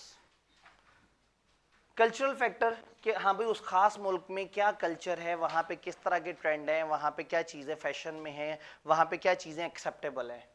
Social factors again लोगों के टेस्ट, वैल्यूज, प्रेफरेंसेस, हैबिट्स, आदात। तो हर कल्चर के जो सोशल फैक्टर्स हैं, कल्चरल फैक्टर्स हैं, डेमोग्राफिक फैक्टर्स हैं, उन सबको हम इकट्ठा करके सोशल फैक्टर्स में क्लासिफाई कर देते हैं। तो बिजनेसेस के लिए जानना ज़रूरी है कि किस एज के लोग क्या कर रहे हैं, किन लोगों की क्या रिक्वायरमेंट है, किन लोगों को क्या पसंद है, किन लोगों को किस तरह से डील करना है। नए टीचर्स को ये पता था कि अब जो पौधा आ रही है वो ज़्यादा सीरियस नहीं है। तो नए टीचर में से जिसने ये पुराने टीचर्स की तरह मैच्योर होने की कोशिश की वो रुल गया, और जिसने थोड़ा शुगल मुगल किया, जिसने कोई वो उनको व्हाट्सएप पे स्टिकर्स वगैरह भेजे, मतलब ये सर फरोख एग्जांपल है। नए टीचर्स में इन्होंने अडॉप्ट ये रूट किया कि बच्चों के साथ ज़्यादा सोशलाइज करते हैं, व्हाट्सएप में उनके सवालों के जवाब दे रहे हैं। वो बच्चे ने अगर कोई फजूल सी शुगलिया बात कर दी तो आगे से ये भी उसे जुगत करा रहे हैं, आगे कोई स्टिकर, ठीक है, कोई स्टिकर के जवाब में स्टिकर आ रहा है। वो मेरे ख्याल में इतना किसी बच्चे के पास स्टिकर नहीं पड़े हुए जितने उनके पास हैं, शायद को 3000 से ज़्यादा का स्टॉक है स्टिकर्स का। लेकिन क्या हुआ, उन्होंने ये समझा कि उनका ऑडियंस क्या है, और उनके ऑडियंस को मेरी तरह के बोर लोग नहीं चाहिए। या चलो मैं फिर भी दरमियान में हूँ, मिर्ज़ा मुनव्वर साहब इंतहाई सीनियर, इंतहाई मैच्योर टीचर, बेचारे चल ही नहीं पाए, मेरी एज से ज़्यादा एक्सपीरियंस है उनका, लेकिन इस पॉपुलेशन के आगे वो बेचारे चल नहीं पाए। वो टेक्स्ट बार में जाके एड्रेस करके आ रहे होते हैं, सेमिनार करते हैं, आईकेप में जाके तकरीरें करते हैं। अभी मतलब 2-3 दिन पहले आईकेप में सेशन था उनका, ठीक है, इरफान कादर साहब, ये सीनियर लेजेंडरी टीचर्स हैं, लेकिन ये खुश्क हैं, ये मैच्योर हैं। ये आप लोगों के हिसाब से ना, ये तो हम लोग क्या करें, हम दरमियान में, हम थोड़ी सी खुश्की और थोड़ा सा शुगल मुगल साथ लेके चल रहे हैं। और जहां आपके मिजाज का शुगल मुगल छोड़ दिया, आप कहेंगे वो बड़ा बोर टीचर है, हमने तो उससे पढ़ना है जो शुगल करे। तो अदनान रऊफ जैसे संजीदा टीचर को क्लास में शुगल करने पड़ते हैं, ठीक है। मतलब सिर्फ एक सर जवाद अभी तक बचे हुए हैं, वो भी वो अपना वो इल्मी जुगत कराते हैं, वो लोगों को वैसे ही नहीं समझ आती ज़्यादा। तो ये मैं बताना ही चाह रहा हूँ कि दिस इज़ द प्रॉब्लम। आपने सोशल फैक्टर, सोसाइटी, इन सारी चीज़ों को देखना होता है। लगे हाथों किताब की बात भी कर लेते हैं। Attitude, values, ethics, lifestyle influence करते हैं how, where and when people purchase product, और are difficult to predict, define and measure. इनको समझना, डिफाइन करना इतना आसान नहीं है, बट आपको ये सारे फैक्टर्स देखने हैं। हर एज के अपने अपने इंटरेस्ट हैं। डेमोग्राफिक या करेक्टरिस्टिक्स ओवर टाइम चेंज होते हैं। चिल्ड्रन, टीनेजर, फिर मिडिल एज कंज्यूमर हो गए, सीनियर सिटीजन बन गए। तो जैसे जैसे लोग बदलते जाते हैं, जैसे जैसे बड़े होते जाते हैं, उनकी प्रेफरेंसेस, उनके मिजाज, उनकी एक्टिविटीज़ भी बदलती जाती हैं। तो बिजनेस इस चीज़ को समझें कि इस वक्त लोगों के क्या पैरामीटर है। जैसे एक बहुत बड़ा बिजनेस आइडिया है, 30 से 45 साल की एज के दरमियान के लोगों के लिए कोई एंटरटेनमेंट एक्टिविटी सिवाय खाने और फिल्म के नहीं बची हुई। ये जब इकट्ठे होंगे बेचारे एक ही काम करेंगे कि या खाना खा लेंगे या फिल्म देखने चले जाएंगे। अब अगेन, अब ये मुख्तलिफ एक्टिविटीज जो साथ साथ आ रही हैं, ये समझ रही हैं कि इस एज के लोगों की नीड है, दे हैव कैश और अपना कैश है, इनको हिसाब नहीं देना, इनको चोरी से ये नहीं करना कि फिल्म देख ली और बाद में कह दिया किताब खरीद ली थी लॉ की। तो इनको तो इन लोगों को बिजनेस को समझना चाहिए कि ये एक बड़ा पॉपुलेशन का सेगमेंट है, जिसको इमरान खान ने भी क्या किया है, पॉपुलेशन को समझा है। उसने देखा पॉपुलेशन कितने सौ में डिवाइड हुआ है। कुछ तो वो बुजुर्ग लोग हैं जिन्होंने इतनी दफा पाकिस्तान को बनते टूटते देखा है कि अब अगर मैं कहूंगा ना मैं तब्दीली लेके आया हूँ, कहेंगे हमें बड़ी देखी है तब्दीलियां। उन्होंने नहीं मानना। दरमियान के वो लोग जिन्होंने हल्के फुल्के एक दो इराज देखे हैं, और वो एक दो वो इराज देखे हैं जो थोड़े से बुरे थे, वो समझ जाएंगे। और जो यंगस्टर है जिनको कुछ नहीं पता, उनको लगेगा सब कुछ जिंदगी में पहली दफा हो रहा है। ठीक है, जैसे कल परसों किसी बच्चे ने कहा सर ये पहली दफा इतना हुआ है कि किसी लीडर को ऐसे गिरफ्तार किया गया है।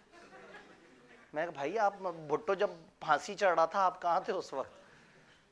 ठीक है, जब नवाज शरीफ जरदारी को जेलों में डाला जा रहा था, जरदारी 10 साल से ऊपर जेल काट के बैठा है। तो ये पहली दफा किसी की गिरफ्तारी हो रही है। लेकिन वही बात है ना कि आपको तो उतना नजर आता है जितनी आपकी दुनिया है।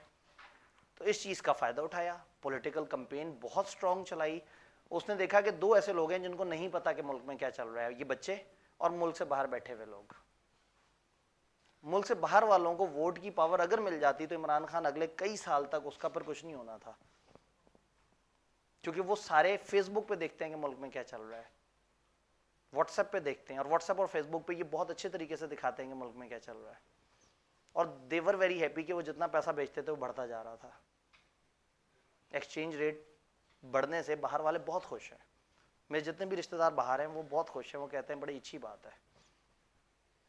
और पाकिस्तान रहने की जगह ही नहीं है। तो पिछले 3-4-5 साल में ये एक सोच डेवलप हो गई है, जब से डॉलर ने फ्लाइट पकड़ी और फिर उसके बाद किसी के काबू नहीं आया, समझदार तजर्बाकारों के भी नहीं आया। 23 साल मेहनत भी है। ये 23 साल मेहनत आपको बताना आसान है ना, आप लोग हैं 19 साल के। ठीक है, आपको क्या मतलब, ये ऐसे ही है जैसे आपको कोई बता दे कि ये 92 का वर्ल्ड कप इमरान खान ने जितवाया, आप वाकई मान लेते हैं। उस वर्ल्ड कप का सबसे नॉन परफॉर्मर इमरान खान था, पता है? हाँ, तो वो जी, अब अगेन कहने का मतलब ये, और पाकिस्तान उसमें हादसाती तौर पे पहुंच गया था। सेमी तक नहीं पहुंच रहा था पाकिस्तान। वो टीम उसको मार दे, वो मर जाए, उसकी बारिश हो जाए, उसके मैच में ऐसा हो जाए, ऐसे हो जाए। 5 इम्पॉसिबिलिटीज थी और वो पांचों एग्जीक्यूट हो गई। तो कुदरत से, किस्मत से, अल्लाह की मदद से हम पहुंचे। लेकिन आप लोग चूंकि उस वक्त थे ही नहीं, और आप लोग बाद में भी जो मर्जी बता दो एक्सेप्ट कर लेते हैं। तो मैं ये नहीं कह रहा इमरान खान का मौक़िफ़ सही है या गलत है, कहने का मतलब है he was very sharp, intelligent, उसने सही पॉपुलेशन समझी है। और वाकई 4-5 साल बाद जब ये लोग वोटर बन जाएंगे फिर तो किसी की दाल नहीं गलनी। नहीं, मैंने कब पार्टी बदली? मैंने पिछले 2 वोट जरूर दिए इमरान खान को, लेकिन अब आगे जो है ना, हाँ, अब मैं थोड़ा शर्मिंदा हूँ जी। बस अब यही होता है कि लास्ट टाइम भी यही था कि मेरे इलाके में जो 4 बंदे थे उनमें से जो सबसे कम घटिया था वो पीटीआई का कैंडिडेट था। एक बंदे ने 100 कत्ल किए हुए थे, एक ने एक के ऊपर गांव जलाने का वो था, पूरा का पूरा गांव जला दिया था उसने आपस की लड़ाई में। एक फिरका वाराना, उसमें शिया सुन्नी फसादों में उसने पता नहीं क्या किया था। एक ने असले के लाइसेंसेस जो है वो पूरे के पूरे सूबे में बंटवाए थे गैर कानूनी तरीके से। तो बच गया था एक बंदा जिसपे 2 हैरेसमेंट के केसेस थे। आखिरी हल ये था कि इन सारे बुरों में से थोड़ा सा कम बुरा, क्योंकि उन केसेस का फैसला नहीं आया था, तो दैट वाज कंसिडर कि वो शायद इल्जाम है। तो हमारे तो सिस्टम ही यही है, जैसे आपने कहा ना क्या ऑप्शन बची है, तो फिर होता यही है कि हम फिर वो यही देखते हैं कि इनमें से अब किसको चूज करना है। लेकिन ये सारी बातें पॉलिटिकल के चैप्टर में होती अगर वो 6 सफ़े डिलीट ना हुए होते। अब वो 6 सफ़े डिलीट हो गए, अब हम पॉलिटिकल में भी ऐसी बातें नहीं करेंगे, अब हम सोशल की बात करते हैं।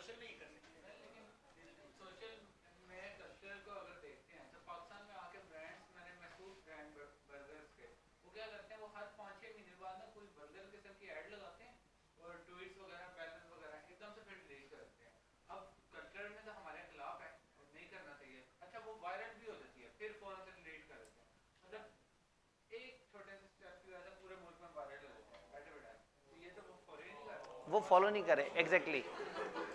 देखिए, जब उन्होंने फॉलो नहीं किया तो आपने आज क्लास में बैठ के डिस्कस किया कि वो गलत था।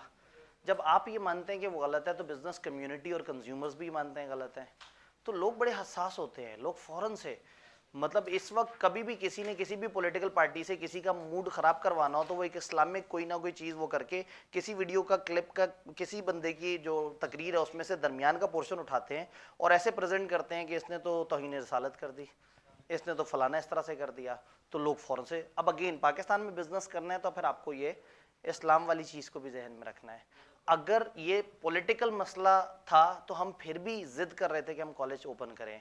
अगर ये एक इस्लामिक मसला होता तो हम जैसे ही मसला शुरू हुआ था हम उसी दिन कह देते 1 हफ्ते के लिए कॉलेज बंद। पंगा नहीं ले सकते। मजहब पे इंतहा पसंदी लेवल ही और है।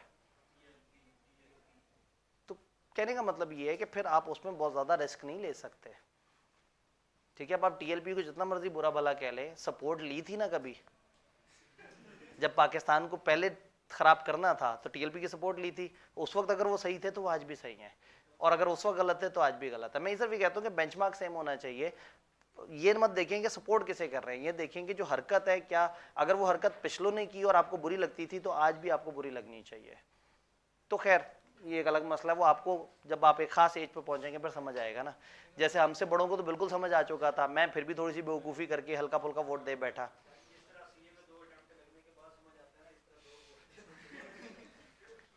जी, तो कुछ सोशल कल्चरल डेमोग्राफिक फैक्टर की एग्जांपल के लोगों के खाने की हैबिट्स क्या हैं, बाहर कितना जाते हैं, घर में कितना खाना खाते हैं, सोशल मीडिया एडिक्शन कितनी है। अगर मुझे पता हो कि मेरी कौम 70% टाइम सोशल मीडिया पे मौजूद है तो मुझे तो वहां पे जाके ऐड लगाने चाहिए सारे। और यही होता है कि कॉलेज की कोई क्लास हो, कुछ खास बात हो, मैं फेसबुक पे जाके पोस्ट करता हूँ। यहाँ बाहर तो गिनती के 1-2 बैनर लगते हैं। हाँ, वो बस ऐसा नहीं लग रहा था कि ज़बरदस्ती किया गया है। असल में उसके पीछे एक वीडियो थी, वो वीडियो मेरे पास थी नहीं, तो मेरे पास जो एक वीडियो थी वो लगा दी। उससे पीछे एक वीडियो थी जिसमें वो गेस्ट द टीचर और वो पूरा ना एक वो माहौल बना हुआ था। तो ये चलते फिरते आई तो मैंने कहा चलो ठीक है लगा देते हैं, कम से कम कोई दिन खाली ना जाए। जी, अगेन उसमें वही बात है कि कुछ कंज्यूमर की वो नीड्स भी हैं, तो उनको भी, मैं नॉर्मली थोड़ा डिसेंट उसमें चल रहा होता हूँ, लेकिन कुछ लोगों को बहरहाल वो शोर शराबा भी चाहिए, तो उनके लिए वो शोर शराबे वाली पोस्ट कर दी। उससे एक दिन पहले मैंने किताबों की पोस्ट भी की थी, 400-400 रुपए की किताबें। तो खैर, लेकिन सही कह रहे हैं कि वो एक बड़ा पर्सनैलिटी कन्फ्लिक्ट था, और मतलब मैं जेन्युइनली नहीं चाह रहा था, लेकिन मुझे यही समझाया जा रहा था कि इस वक्त ये चीज़ें भी ज़रूरी है।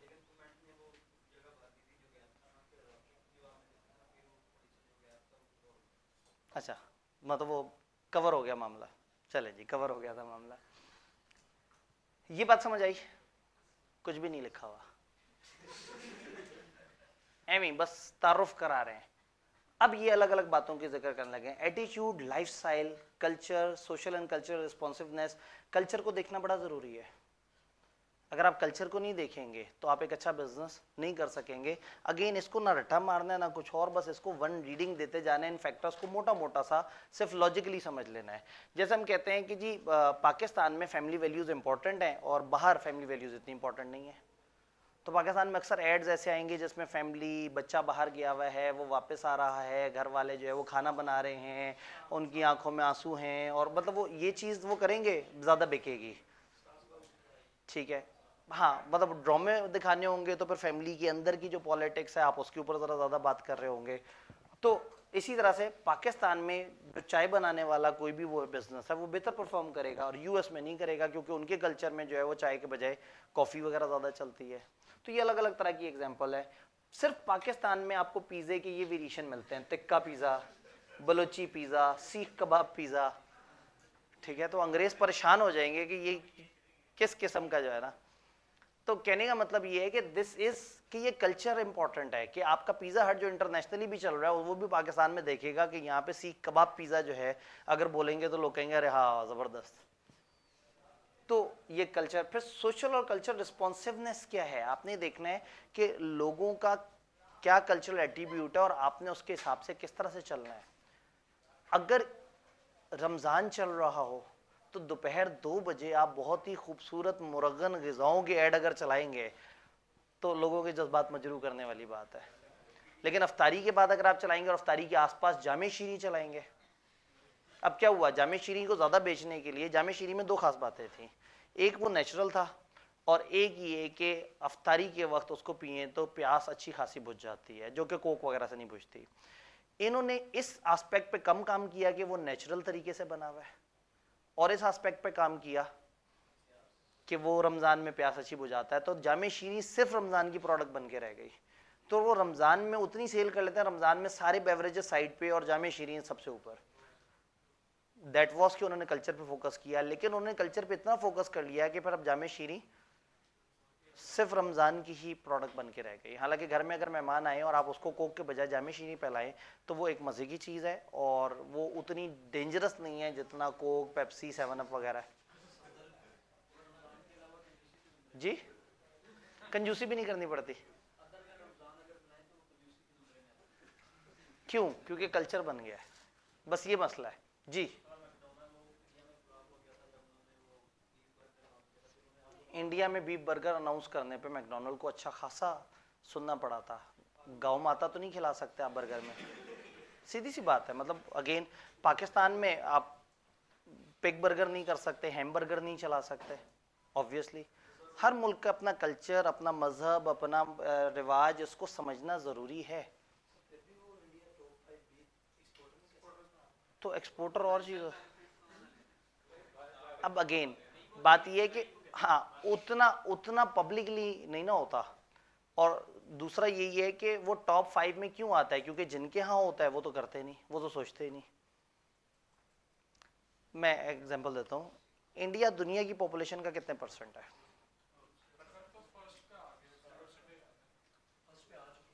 कितने %? हाँ, गालबन 25 से 30% के दरमियान ऑफ द दुनिया सिर्फ इंडिया है। तो इंडिया वाले कुछ भी करेंगे वो टॉप 3 या 2 ब्रांड्स में तो आ ही जाएगा।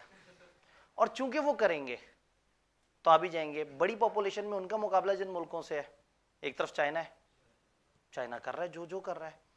पाकिस्तान में अच्छी खासी पॉपुलेशन है, पाकिस्तान उस तरह से चीज़ों को, मतलब पाकिस्तान शायद 7वां सबसे बड़ा मुल्क है, लेकिन उस तरह से नहीं कर रहे। फिर कुछ और मुल्कों के अपने अपने कल्चर हैं, अपने अपने सिस्टम है। तो फिर इंडिया जाहिर है अगर कहीं भी कुछ करता है तो वो शायद इतना बड़ा हिस्सा नहीं, क्योंकि इंडिया में एक बहुत बड़ी मेजॉरिटी मुसलमानों की भी है। तो मुसलमान अपने अपने इलाकों में अगर वो सारा काम करके और उसको बाकायदा तैयार करके अगर उसे एक्सपोर्ट करते हैं और उनको वो रिलीजियस मसलों मसाइल से निमट लेते हैं तो बड़े आराम से वो टॉप 5 एक्सपोर्टर में आ जाएगा। है भी तो बहुत बड़ा ना जी। अब हर जगह बैन नहीं है। हाँ, अब अगेन जितने % मुसलमान हैं वो भी पाकिस्तान से ज्यादा है। तो बड़े मुल्कों ना ये बड़े एज मिल ही जाते हैं।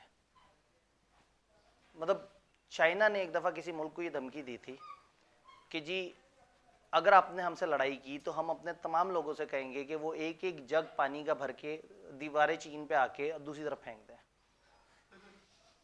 तो तकरीबन 1 अरब जग ऑफ वाटर जब आपके मुल्क की तरफ गिरेंगे तो आपके सैलाब आ जाएगा। पॉपुलेशन इतनी बड़ी पावर होती है कि मतलब 1 अरब लोग पानी का जग भर के अगर दीवारें चीन से दूसरी तरफ, बॉर्डर की दूसरी तरफ वो करें तो वो उस मुल्क में सैलाब आ सकता है। ये मैंने सेंसर्ड वर्जन ऑफ एग्जांपल सुनाया है। गूगल पे थोड़ा सर्च करेंगे तो आपको पता लग जाएगा जी। वैल्यूज एंड एथिक्स, एक भाई ने कहा अनसेंसर्ड वर्जन सुना दें, वैल्यूज एंड एथिक्स। ये समाजी रवायात के खिलाफ है, ये कल्चर के खिलाफ है कि टीचर एक ऐसी बात करे। लेकिन आप तो बच्चे हैं, आप जाके जो मर्जी सर्च करें, चैट जीपीटी से पूछ लें, वो बता देगी। वैल्यूज एथिक्स हर जगह ये समझना बड़ा ज़रूरी है। आप अगर कहीं बिजनेस कर रहे हैं तो समझना ज़रूरी है कि यहाँ लोगों के लिए ऑनेस्टी की कितनी इंपॉर्टेंस है, इंटेग्रिटी की कितनी इंपॉर्टेंट है, सच्चाई कितना जानना चाहते हैं। तो मतलब फॉर एग्जांपल एक बच्चा आता है, वो कहता है मैंने सब्जेक्ट में एडमिशन लेना है। हम कहते हैं नहीं भाई ये मसला, आप मत एडमिशन लो, और हम सच बोलते हैं ताकि आपका नुकसान ना हो। और ये कह के बड़े फखरी अंदाज में बच्चे की तरफ देखते हैं कि शायद वो आगे दादे तहसीन दे, हमें गले लगा ले कि अरे आपने क्या बात कर दी, सच्ची बात। तो बच्चा कहता है तो क्यों बोल रहे हैं सच, मैंने एडमिशन लेना है, मेरा मसला है, ये पैसे पकड़े दे एडमिशन। हम कहते हैं ठीक है दे दो पैसे, कर देते हैं एडमिशन। तुम्हें बोल रहे हैं तुम प्री में मत जाओ, पोस्ट रिजल्ट तुम्हारे लिए नई क्लास शुरू की है उसमें जाओ जहाँ तुम्हें सही वैल्यू मिले। उन्होंने कहा नहीं ये मेरा मसला है, मैं कवर कर लूंगा 1.25 महीने के लेक्चर, मुझे चाहिए प्री रिजल्ट क्लास। और फिर कहता है मैं उसका लेक्चर खत्म करके क्लास के साथ भी आके मिल लूंगा। ये उसे लग रहा है लेकिन हमें पता होता है कि वो ऐसा नहीं कर सकेगा। उसे कहते हैं गलत कर रहे हो, नहीं मानता। तो फिर क्या होगा, जब हमें समझ आ जाएगा कि सोसाइटी के लिए एथिक्स एक बिल्कुल थकी हुई चीज है, तो हम भी एथिकल नहीं रहेंगे, हम भी उन चीज़ों पे बहुत ज़्यादा नहीं सोचेंगे। तो ये देखना बड़ा ज़रूरी है कि ओवरऑल मॉरल अप्रोच क्या है, चीज़ें किस तरह से चल रही हैं, आपके समाज में लोग किस तरह के हैं, और अगर लोगों के वो एथिकल वैल्यूज़ हैं तो बिजनेस करते हुए आपने उन एथिकल वैल्यूज़ का एहतराम करना है, आपने उनको हाईलाइट करना है, आपने उनके ऊपर बात करना है। शायद ही कभी आपने देखा हो कि हमारी बिल्डिंग में एंटर होते हैं राइट साइड पे हमारी वैल्यूज़ में सबसे टॉप पे क्या लिखा हुआ है,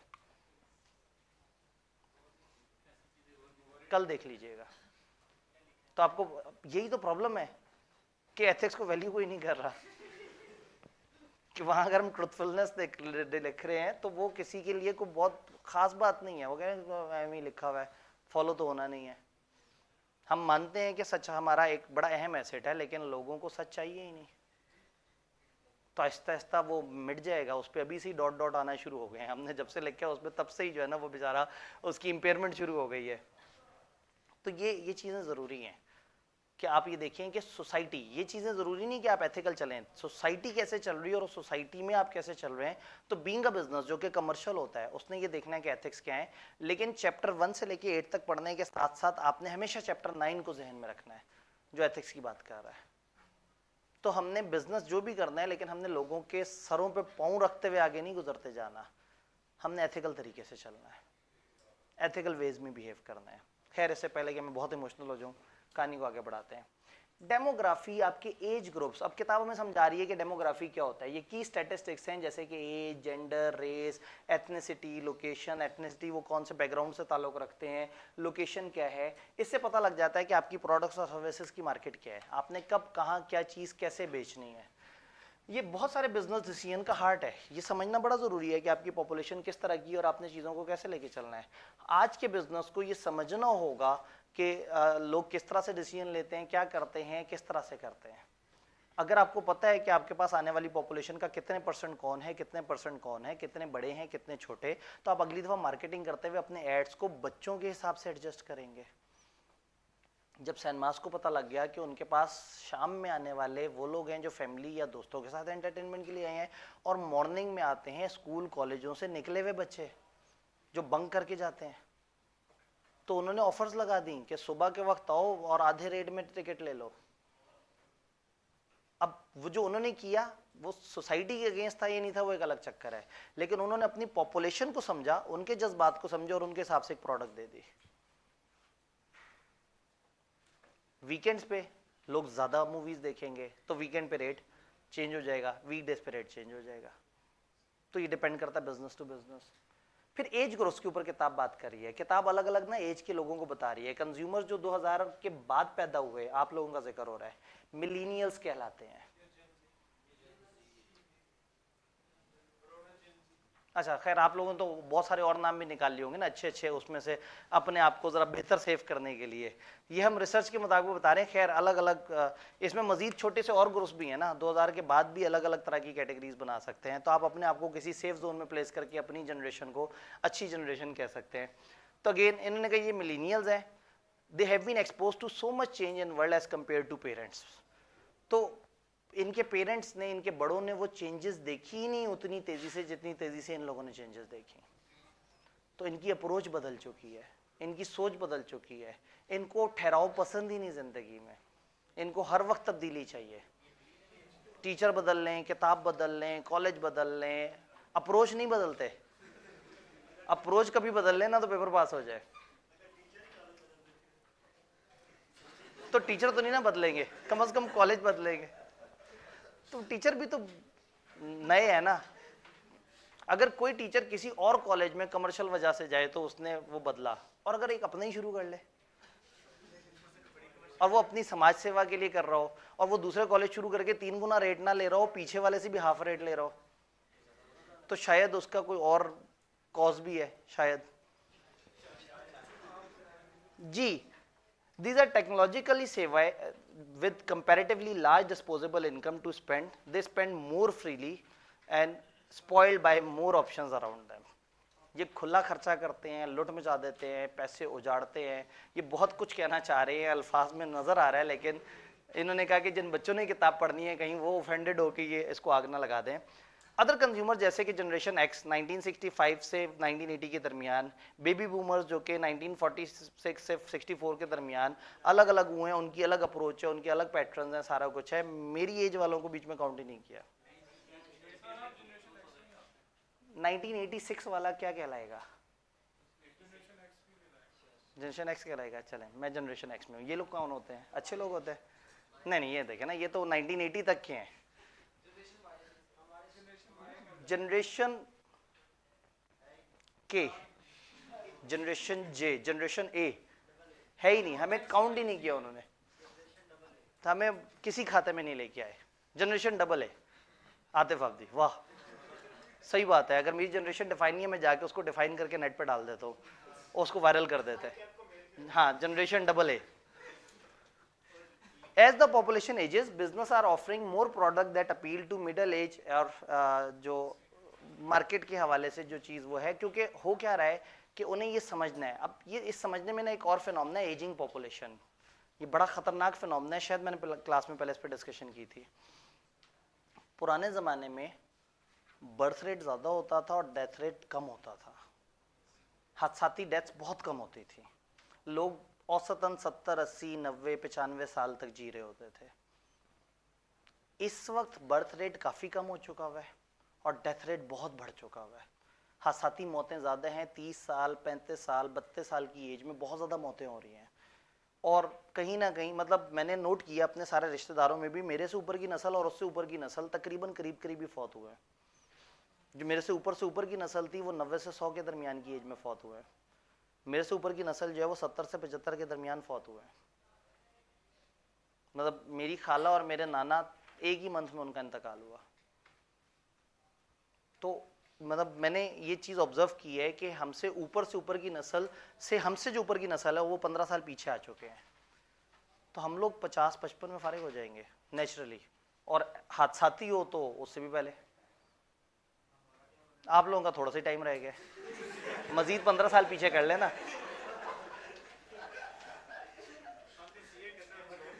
आप सिर्फ सीए करेंगे। चले खैर,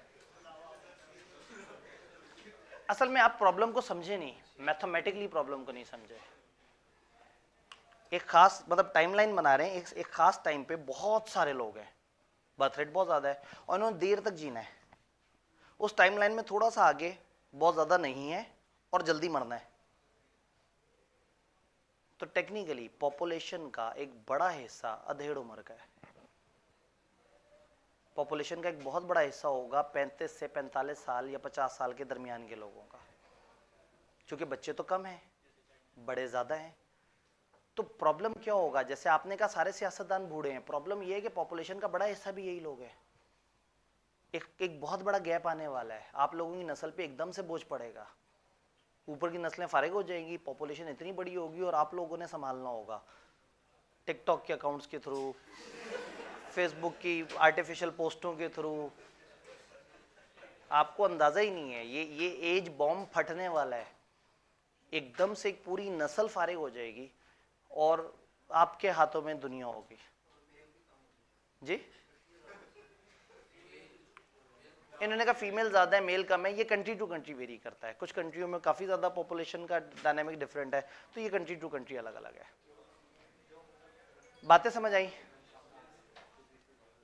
एजिंग पॉपुलेशन पे जैसे हम लोगों ने थोड़ी सी डिस्कशन की, एथनिसिटी एंड नेशनैलिटी। हाँ जी, लोग कौन से इलाके से हैं, लोग कौन से सोच से हैं, लोगों के मजहबी या इलाकाई अफकार क्या हैं, ये क्यों जरूरी है? क्यों जरूरी है जानना? पहाड़ों पे जाके आप पैंट शर्ट नहीं बेचेंगे, पहाड़ों पे आप जाके ऊनी कपड़े बेचेंगे, अफगानिस्तान में निकरे नहीं बेचेंगे। ठीक है, तो कहने का मतलब है कि आप हर मुल्क का कल्चर देखेंगे, वहाँ का टेम्परेचर देखेंगे, वहाँ का जोन देखेंगे, जो जिस इलाके में रहता है उस इलाके के लोग कैसे हैं, उनमें किस तरह का। तो हो सकता है कुछ इलाकों में कुछ खास किस्म की जो कैप्स हैं वो ज़्यादा बिकेंगी, और शायद उसी तरह की कैप को अगर आप पंजाब में बेचने की कोशिश करेंगे, सिंधी की टोपी को या बलोची कैप को, वो पंजाब में नहीं चलेगी ज़्यादा, शायद फैशन के तौर पे चल पड़े लेकिन ओवरऑल उसका वो यूज़ नहीं होगा। तो हर एरिया के स्पेसिफिक कुछ थॉट्स, कुछ रूल्स या कुछ इस तरह की चीज़ें भी होती हैं। किताब में एग्जांपल दी कि अगर पाकिस्तान में एक होटल रूम जो है वो नज़र आ रहा है एक ऐड में और उसमें वाइन की बोतल रखी हुई है तो वो एक्सेप्टेबल नहीं है। वहाँ लस्सी की बोतल होनी चाहिए, शहद की बोतल होनी चाहिए।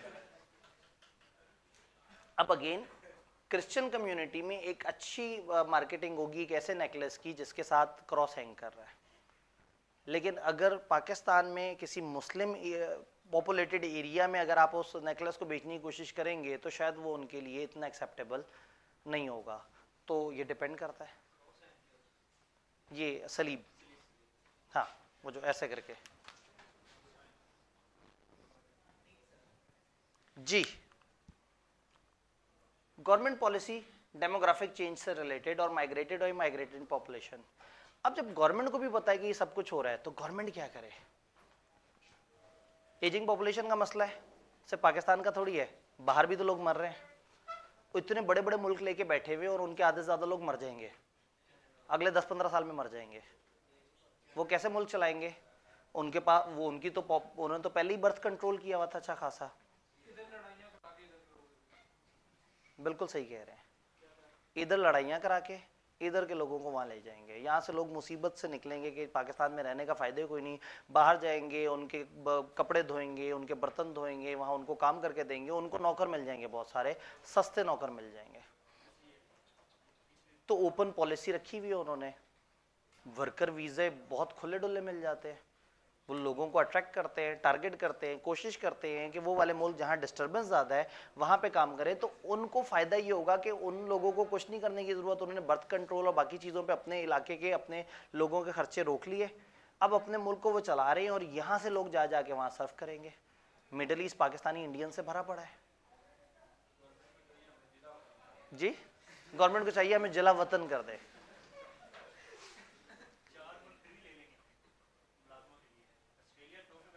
ऐसे ही असल में अभी भी पाकिस्तानियों की कदर खत्म नहीं हुई कहीं, अगर वो मजदूरी करने जाते हैं जी। बस बिजनेसमैन को जाने के लिए, जैसे दुबई में अगर बिजनेसमैन ने जाना है तो सिर्फ एक 20 करोड़ की प्रॉपर्टी खरीदेंगे तो आपको वीजा मिल जाएगा बिजनेस के बिहाफ पे। उन्होंने कहा बहुत अच्छी बात है यहाँ बैठ के बिजनेस करें, तो फिर आप फिर उसी मुल्क में बैठे हैं जैसे आप रो रहे थे बैठ के। अच्छा नहीं, हम तो इस वक्त उस कल्चरल इशू की बात कर रहे हैं ना कि अगर एक मुल्क में डिस्टर्बेंस होगी तो क्या होगा, लोग माइग्रेट करने की कोशिश करेंगे, और अगर दूसरा मुल्क उनको एक्सेप्ट कर रहा होगा, आ जाओ कोई मसला नहीं, तो फिर अब मुल्कों ने भी सोचना है। एक टाइम पे क्या हुआ, उन्होंने बाहर वालों को मना कर दिया कि नहीं बाहर के लोग नहीं आएंगे, अपने मुल्क में कैद पड़ गए उनके। ऐसे ही अब आपको फिर क्या करना पड़ेगा, दूसरे मुल्कों को एनकरेज करना पड़ेगा, फॉलो करना पड़ेगा। फिर क्या होगा, फिर आपके मुल्क में कल्चरल मिक्स शुरू हो जाएगा। तो यूके में बहुत सारे ऐसे एरियाज हैं जहां पे सिर्फ इंडियंस हैं, कनाडा आधे से ज्यादा देसियों से भरा हुआ है। तो फिर क्या होगा, फिर वहां के बिजनेस को भी वो कपड़े बनाने पड़ेंगे जो वहां पे भी चलें। तो अल्टीमेटली वहां का बिजनेस भी मिक्स कल्चर्स को डील कर रहा होगा। मलेशिया में 5-6 तरह की कौमें 20-20%, 15% रहती हैं, तो वो मिक्स हो जाता है। फिर मिक्स होता है तो फिर वहाँ के बिजनेस को उस तरह से सोचना पड़ता है। तो ये सारी बातें लिखी हुई हैं कि इंटरनेशनल बाउंड्रीज जो है फेड डाउन हो रही हैं, आहिस्ता आहिस्ता लोग शिफ्ट हो रहे हैं। वेस्टर्न में जो है वो चीज़ें और तरह से हैं, कहीं और तरह से, आहिस्ता आहिस्ता आहिस्ता दुनिया के डायनामिक्स बदल रहे हैं। और गवर्नमेंट्स फिर ये चाहती हैं कि फिर वो इस तरह की पॉलिसियाँ लेके आएँ जिससे, तो जब बाहर के मुल्क पाकिस्तानियों को बुला रहे हैं, ऐसी पॉलिसियाँ निकाल रहे हैं कि वो अपना फ़ायदा करें, तो फिर पाकिस्तान को भी ऐसी पॉलिसियाँ निकालनी चाहिए। फिर क्या पॉलिसियाँ, नहीं पाकिस्तान की पॉलिसियाँ ये हो कि ठीक है जी, हम अपने मुल्कों को बाहर जाने की, मुल्क के लोगों को बाहर जाने की तब इजाज़त देंगे जब मंथली बेसिस पे इतना फॉरेन एक्सचेंज हमारे मुल्क में फॉर श्योर आए और ये वो कंपनी गारंटी करे जो पाकिस्तान से बंदा लेके जा रही है, उसकी तनख्वाह का इतना % बैंकिंग चैनल से पाकिस्तान भेजा जाए। फिर वो करें ना, यानी कि आपके पास, हमारे पास जो बच गया है ना वो यही है, मैन पावर। इसीलिए पाकिस्तान में तनख्वाहदार तबका रो रहा है, बिजनेसमैन अभी भी बहुत खुश है। उसकी कॉस्ट बढ़ी है, वो और महंगी कॉस्ट पे चीज लेता है और अपनी प्राइस महंगी कर देता है और काफी हद तक कवर हो जाता है। बिजनेसमैन इसलिए दुखी है कि पहले सुपर नॉर्मल प्रॉफिट थे और अब उतने सुपर नॉर्मल प्रॉफिट नहीं रहे। बिजनेस की बात हो रही है ना, ये तो स्कूल है, ये तो बिजनेस इंटेलिजेंस का स्कूल है ना, ये बिजनेस नहीं है, ये बिजनेस इंटेलिजेंस की पढ़ाई देता है, ठीक है। तो असल में वही बात है, हर किसी का अपना अपना ऑब्जेक्टिव होता है। एसबीआई जो है ना वो आपको साल बाद समझ आएगा कि इसने क्या सोचा था, ठीक है जी। माइग्रेटेड इमिग्रेंट पॉपुलेशन, ये थोड़ी थोड़ी सी बातें समझ आ रही हैं। मैं हेडिंग दिखता जाऊंगा। हेल्थ, क्या हेल्थ को लोग फॉलो करते हैं? अगर लोग बहुत हेल्थ कॉन्शियस हो तो कोक कैसे बिकेगी?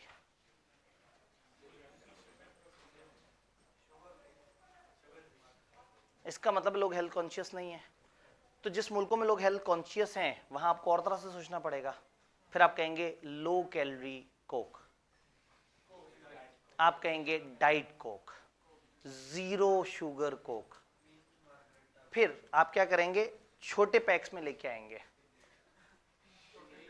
यस अब मैं आपको बताऊं, अब हमारी एज के लोगों का क्या मसला है। ये जो 35 को क्रॉस करते हैं ना, उसके बाद इनको सारे बताते हैं भाई हेल्थ के इश्यूज, फलाना इश्यूज। अब वो जो बचपन में जैसे ठकाठक बोतलें पीते थे, आप ख्याल करेंगे बोतल पीना भी चाह रहे हैं और पूरी बोतल पियेंगे तो खतरनाक है। तो अगर कोई बिजनेस ये समझे कि हम लोग बोतल पीना चाहते हैं लेकिन हम ज्यादा नहीं पीना चाहते और हमारी पीवी बोतल किसी और को देंगे तो उसको भी अच्छी नहीं लगेगी, तो एक तरीका ये है कि हम अगर 2 बंदे जाएं तो एक बोतल मंगवा के ग्लास में हाफ हाफ कर लें। और दूसरा तरीका ये है कि अगर बिजनेस इस चीज को समझ ले और वो 100 ml की ड्रिंक्स छोटी छोटी सी क्यूट सी निकाल दे, जिससे वो चस्का भी पूरा हो जाए और वो हेल्थ को 40% कम, मतलब 40% डैमेज करे, 100% डैमेज ना करे। तो फिर आहिस्ता आहिस्ता पाकिस्तान में कीटो डाइट बहुत ज़्यादा चल पड़ी है। आहिस्ता आहिस्ता पाकिस्तान में हेल्थ के प्रोटीन के सप्लीमेंट्स, मुख्तलिफ तरह के जो आपके क्या कहना चाहिए उसके, प्रोटीन की चीज़ें, उसके मुख्तलिफ चार्ट्स, हेल्थ वगैरह, और ये सारी चीज़ें बढ़ना शुरू हो गई।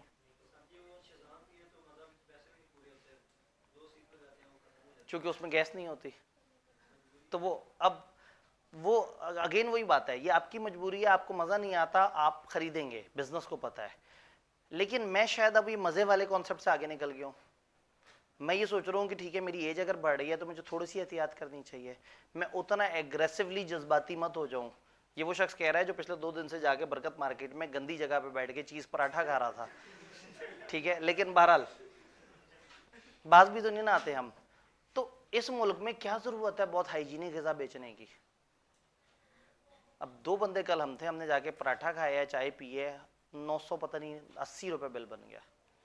और को बहुत ज़्यादा ब्रांडेड जगह नहीं गए थे, हैं?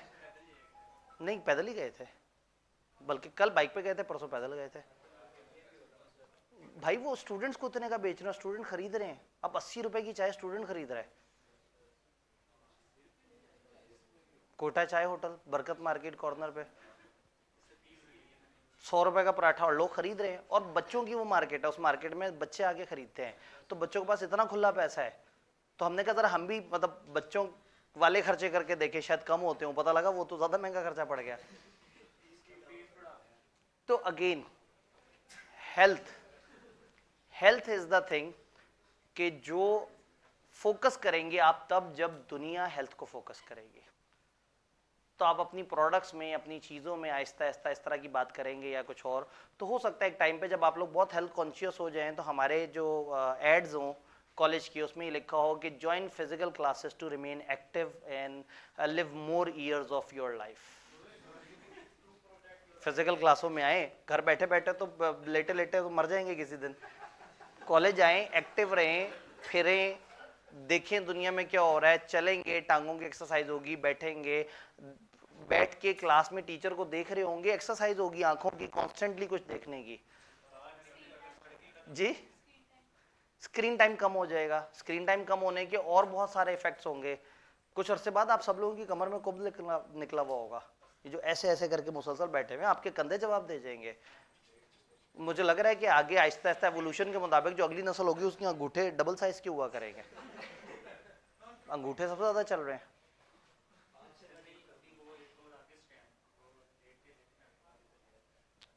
मैंने कहा सर मसला ही कोई नहीं है, हमारे दौर के बिजनेसमैन ने समझ लिया है, एक स्टैंड ऐसे करके घूम के सामने आता है और आप लेटे लेटे उसको देख सकते हैं। और लेटे लेटे एक स्क्रीन को देखने के क्या नुकसान आते हैं वो अभी आपको अंदाजा ही नहीं। वो जब आपको अंदाजा होना है फिर आप भी ऐसी सोच रहे होंगे कि 40 वो 100 ml की बोतल पी जाए, 250 ml की बोतल ना पी जाए। किसके मतलब मेरे ख्याल में अगर आपको अभी भी नहीं समझ आ रहा है तो चैट जीपीटी से ही पूछ लें, ठीक है। ऑब्वियसली आपकी स्पाइनल कॉर्ड, आइडियली जब आपको लेटना चाहिए तो ये पिलो का भी एक्सेसिव यूज अच्छी चीज नहीं है, आपको एक अच्छी सरफेस पे लेटना चाहिए। और लेटने के लिए जमीन इज द बेस्ट प्लेस। बिस्तर पे आप लेटते हैं, बॉडी अनइवन होती है, आपको वो वाला रेस्ट नहीं मिलता। दूसरा, अगर आप लेटे हुए हैं और सिर्फ सर उठा हुआ है तो आप तो इंतहाई गलत हरकत कर रहे हैं।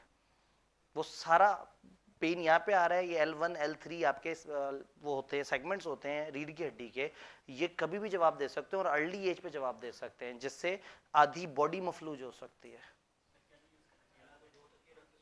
हाँ मतलब वही बात है कि इतना ज्यादा वो ना करें। मैं कुछ कहते कहते रुक गया। वही बात है कि थोड़ा सा देखने, वरना घर वालों से कहेंगे शादी करा दें, शायद उसके बाद जो है वो मतलब तकिया आप साइड पर रख दे, वो जो है ना ओके चलो मतलब अकेला अकेला सा फील ना हो कि बंदा लेटा हुआ है तो साथ 2 तकिए पड़े हुए हैं, तो वो मसला और है। ये जो है ना आप हेल्थ के इशू आगे चलते हैं, ये जो है ना ये मामला नाजुक हो गया। हेल्थ इश्यूज, अगर लोग हेल्थ कॉन्शियस होंगे तो बिजनेस हेल्थ को बेचेगा, अगर लोग हेल्थ कॉन्शियस नहीं होंगे तो बिजनेस हेल्थ को नहीं बेचेगा। तो जिस टाइम पे ये वो पंजाब फूड अथॉरिटी छापे मार रही थी, उस टाइम पे बिजनेसेस ने क्या किया था, ट्रांसपेरेंट ग्लासेस लगा दिए थे, लोगों से कहते थे आए हमारे किचन को विजिट करें। मैकडोनल्ड की एक पूरी कैंपेन थी कि आप आए हमारे प्रोडक्शन फैसिलिटीज को देखें, हम कितने साफ सुथरे तरीके से वो करते हैं। तो जेन्युइनली लोग जाते थे, विजिट करते थे और फिर कहते थे कि भाई मैकडोनल्ड वाले बड़े साफ सुथरे तरीके से काम करते हैं। क्यों? उस वक्त हेल्थ अवेयरनेस बढ़ी थी। जब हेल्थ अवेयरनेस खत्म हो गई, अच्छा जो खास हेल्थ वाले बिजनेस हैं उनके लिए तो बहुत ज़रूरी है, ठीक है, जो हॉस्पिटल्स हैं उनके लिए ज़रूरी है, जो फार्मेसीज़ हैं उनके लिए ज़रूरी है कि वो हेल्थ को देखें, समझें और हेल्थ के हवाले से काम करें। और दुनिया में अभी इतनी सारी बीमारियां, इतने सारे मसले, और कोविड के बाद तो लोगों को समझ आ गया है कि वो मेडिकल प्रोफेशन के बगैर बेकार है। हाँ, वो हेल्थ कॉन्शियस जो है वो घरों में जो है वो मिल्क सप्लाई करते हैं।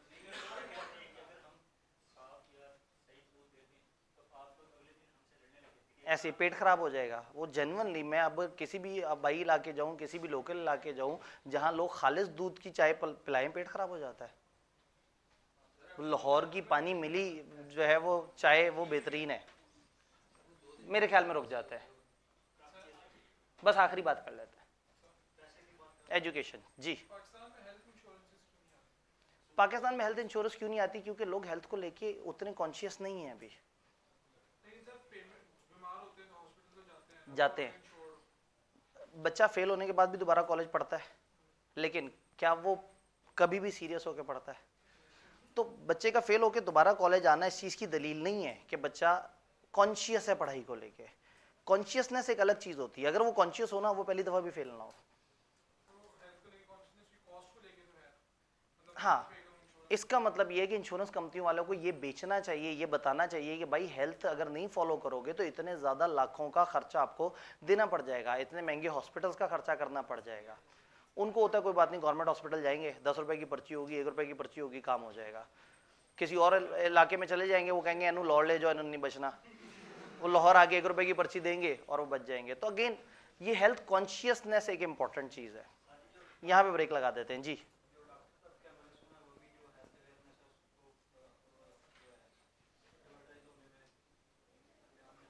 इन्होंने कहा डॉक्टर्स भी नहीं चाहते कि लोग जो है वो ज़्यादा हेल्दी हों, ऐसा नहीं है, लेकिन मतलब अक्सर डॉक्टर्स के मुंह से सुना है कि अल्हम्दुलिल्लाह बड़ा अच्छा सीजन चल रहा है, डेंगू पूरे मुल्क में है। ये ऐसे ही है जैसे हम पोस्ट रिजल्ट की क्लास पे कहते हैं वो इतने ज़्यादा ज़बरदस्त बच्चे आ गए, ओए होए कमाल हो गया। तो बहरहाल जो आप उस वेंचर में होते हैं तो सम हो कहीं ना कहीं आपकी चीज़ बिकती है। तो इसका मतलब है कि हमें पेपर से पिछली रात जो है वो इंटरनेट पे बहुत सारे जो है वो फनी शुगलिया वीडियोस डाल देनी चाहिए ताकि आप वो देखना शुरू कर दें, फिर आप रह जाएं और फिर आप कॉलेज में दोबारा आए। तो वो बहरहाल एजुकेशन थोड़ा डिसेंट प्रोफेशन ज़रा ज़्यादा है, लेकिन बहरहाल खराबी करने वाले हर तरह की खराबी कर चुके हैं। जहां तक हमने देखा है, आपने इसको सिर्फ एक सरसरी नजर पढ़ के आना है और कहानी को दिखाएं जरा। कहानी को हम एक स्टेप कल आगे बढ़ा रहे होंगे, यानी कि आपने पढ़ना है इसमें हेल्थ तक, पेज 21 पे, यानी कि पहले दो तीन पेजेस आपने एजुकेशन नहीं पढ़ना और पिछले पेज पे पेज 20 पे वेल्थ डिस्ट्रीब्यूशन नहीं पढ़ना और पेज 21 पे एजुकेशन नहीं पढ़ना। इन दो चीज़ों पे कल बात करेंगे और कल इससे आगे इंशाल्लाह ताला चलता है। लॉ एंड ऑर्डर नहीं पढ़ा। इसका पेपर में किस तरह से सवाल आ सकता है? असल में इस अकेले का नहीं आता ना, वो पूरे पेस्टल का आता है। एक सिचुएशन जिसमें से आपने सोशल फैक्टर आइडेंटिफाई करने हैं, पॉलिटिकल, हम बाय द एंड उसकी भी एक प्रैक्टिस करेंगे इंशाल्लाह। और वही अप्रोच वही है, हेडिंग्स और फैक्टर्स बीच बीच में डालना है।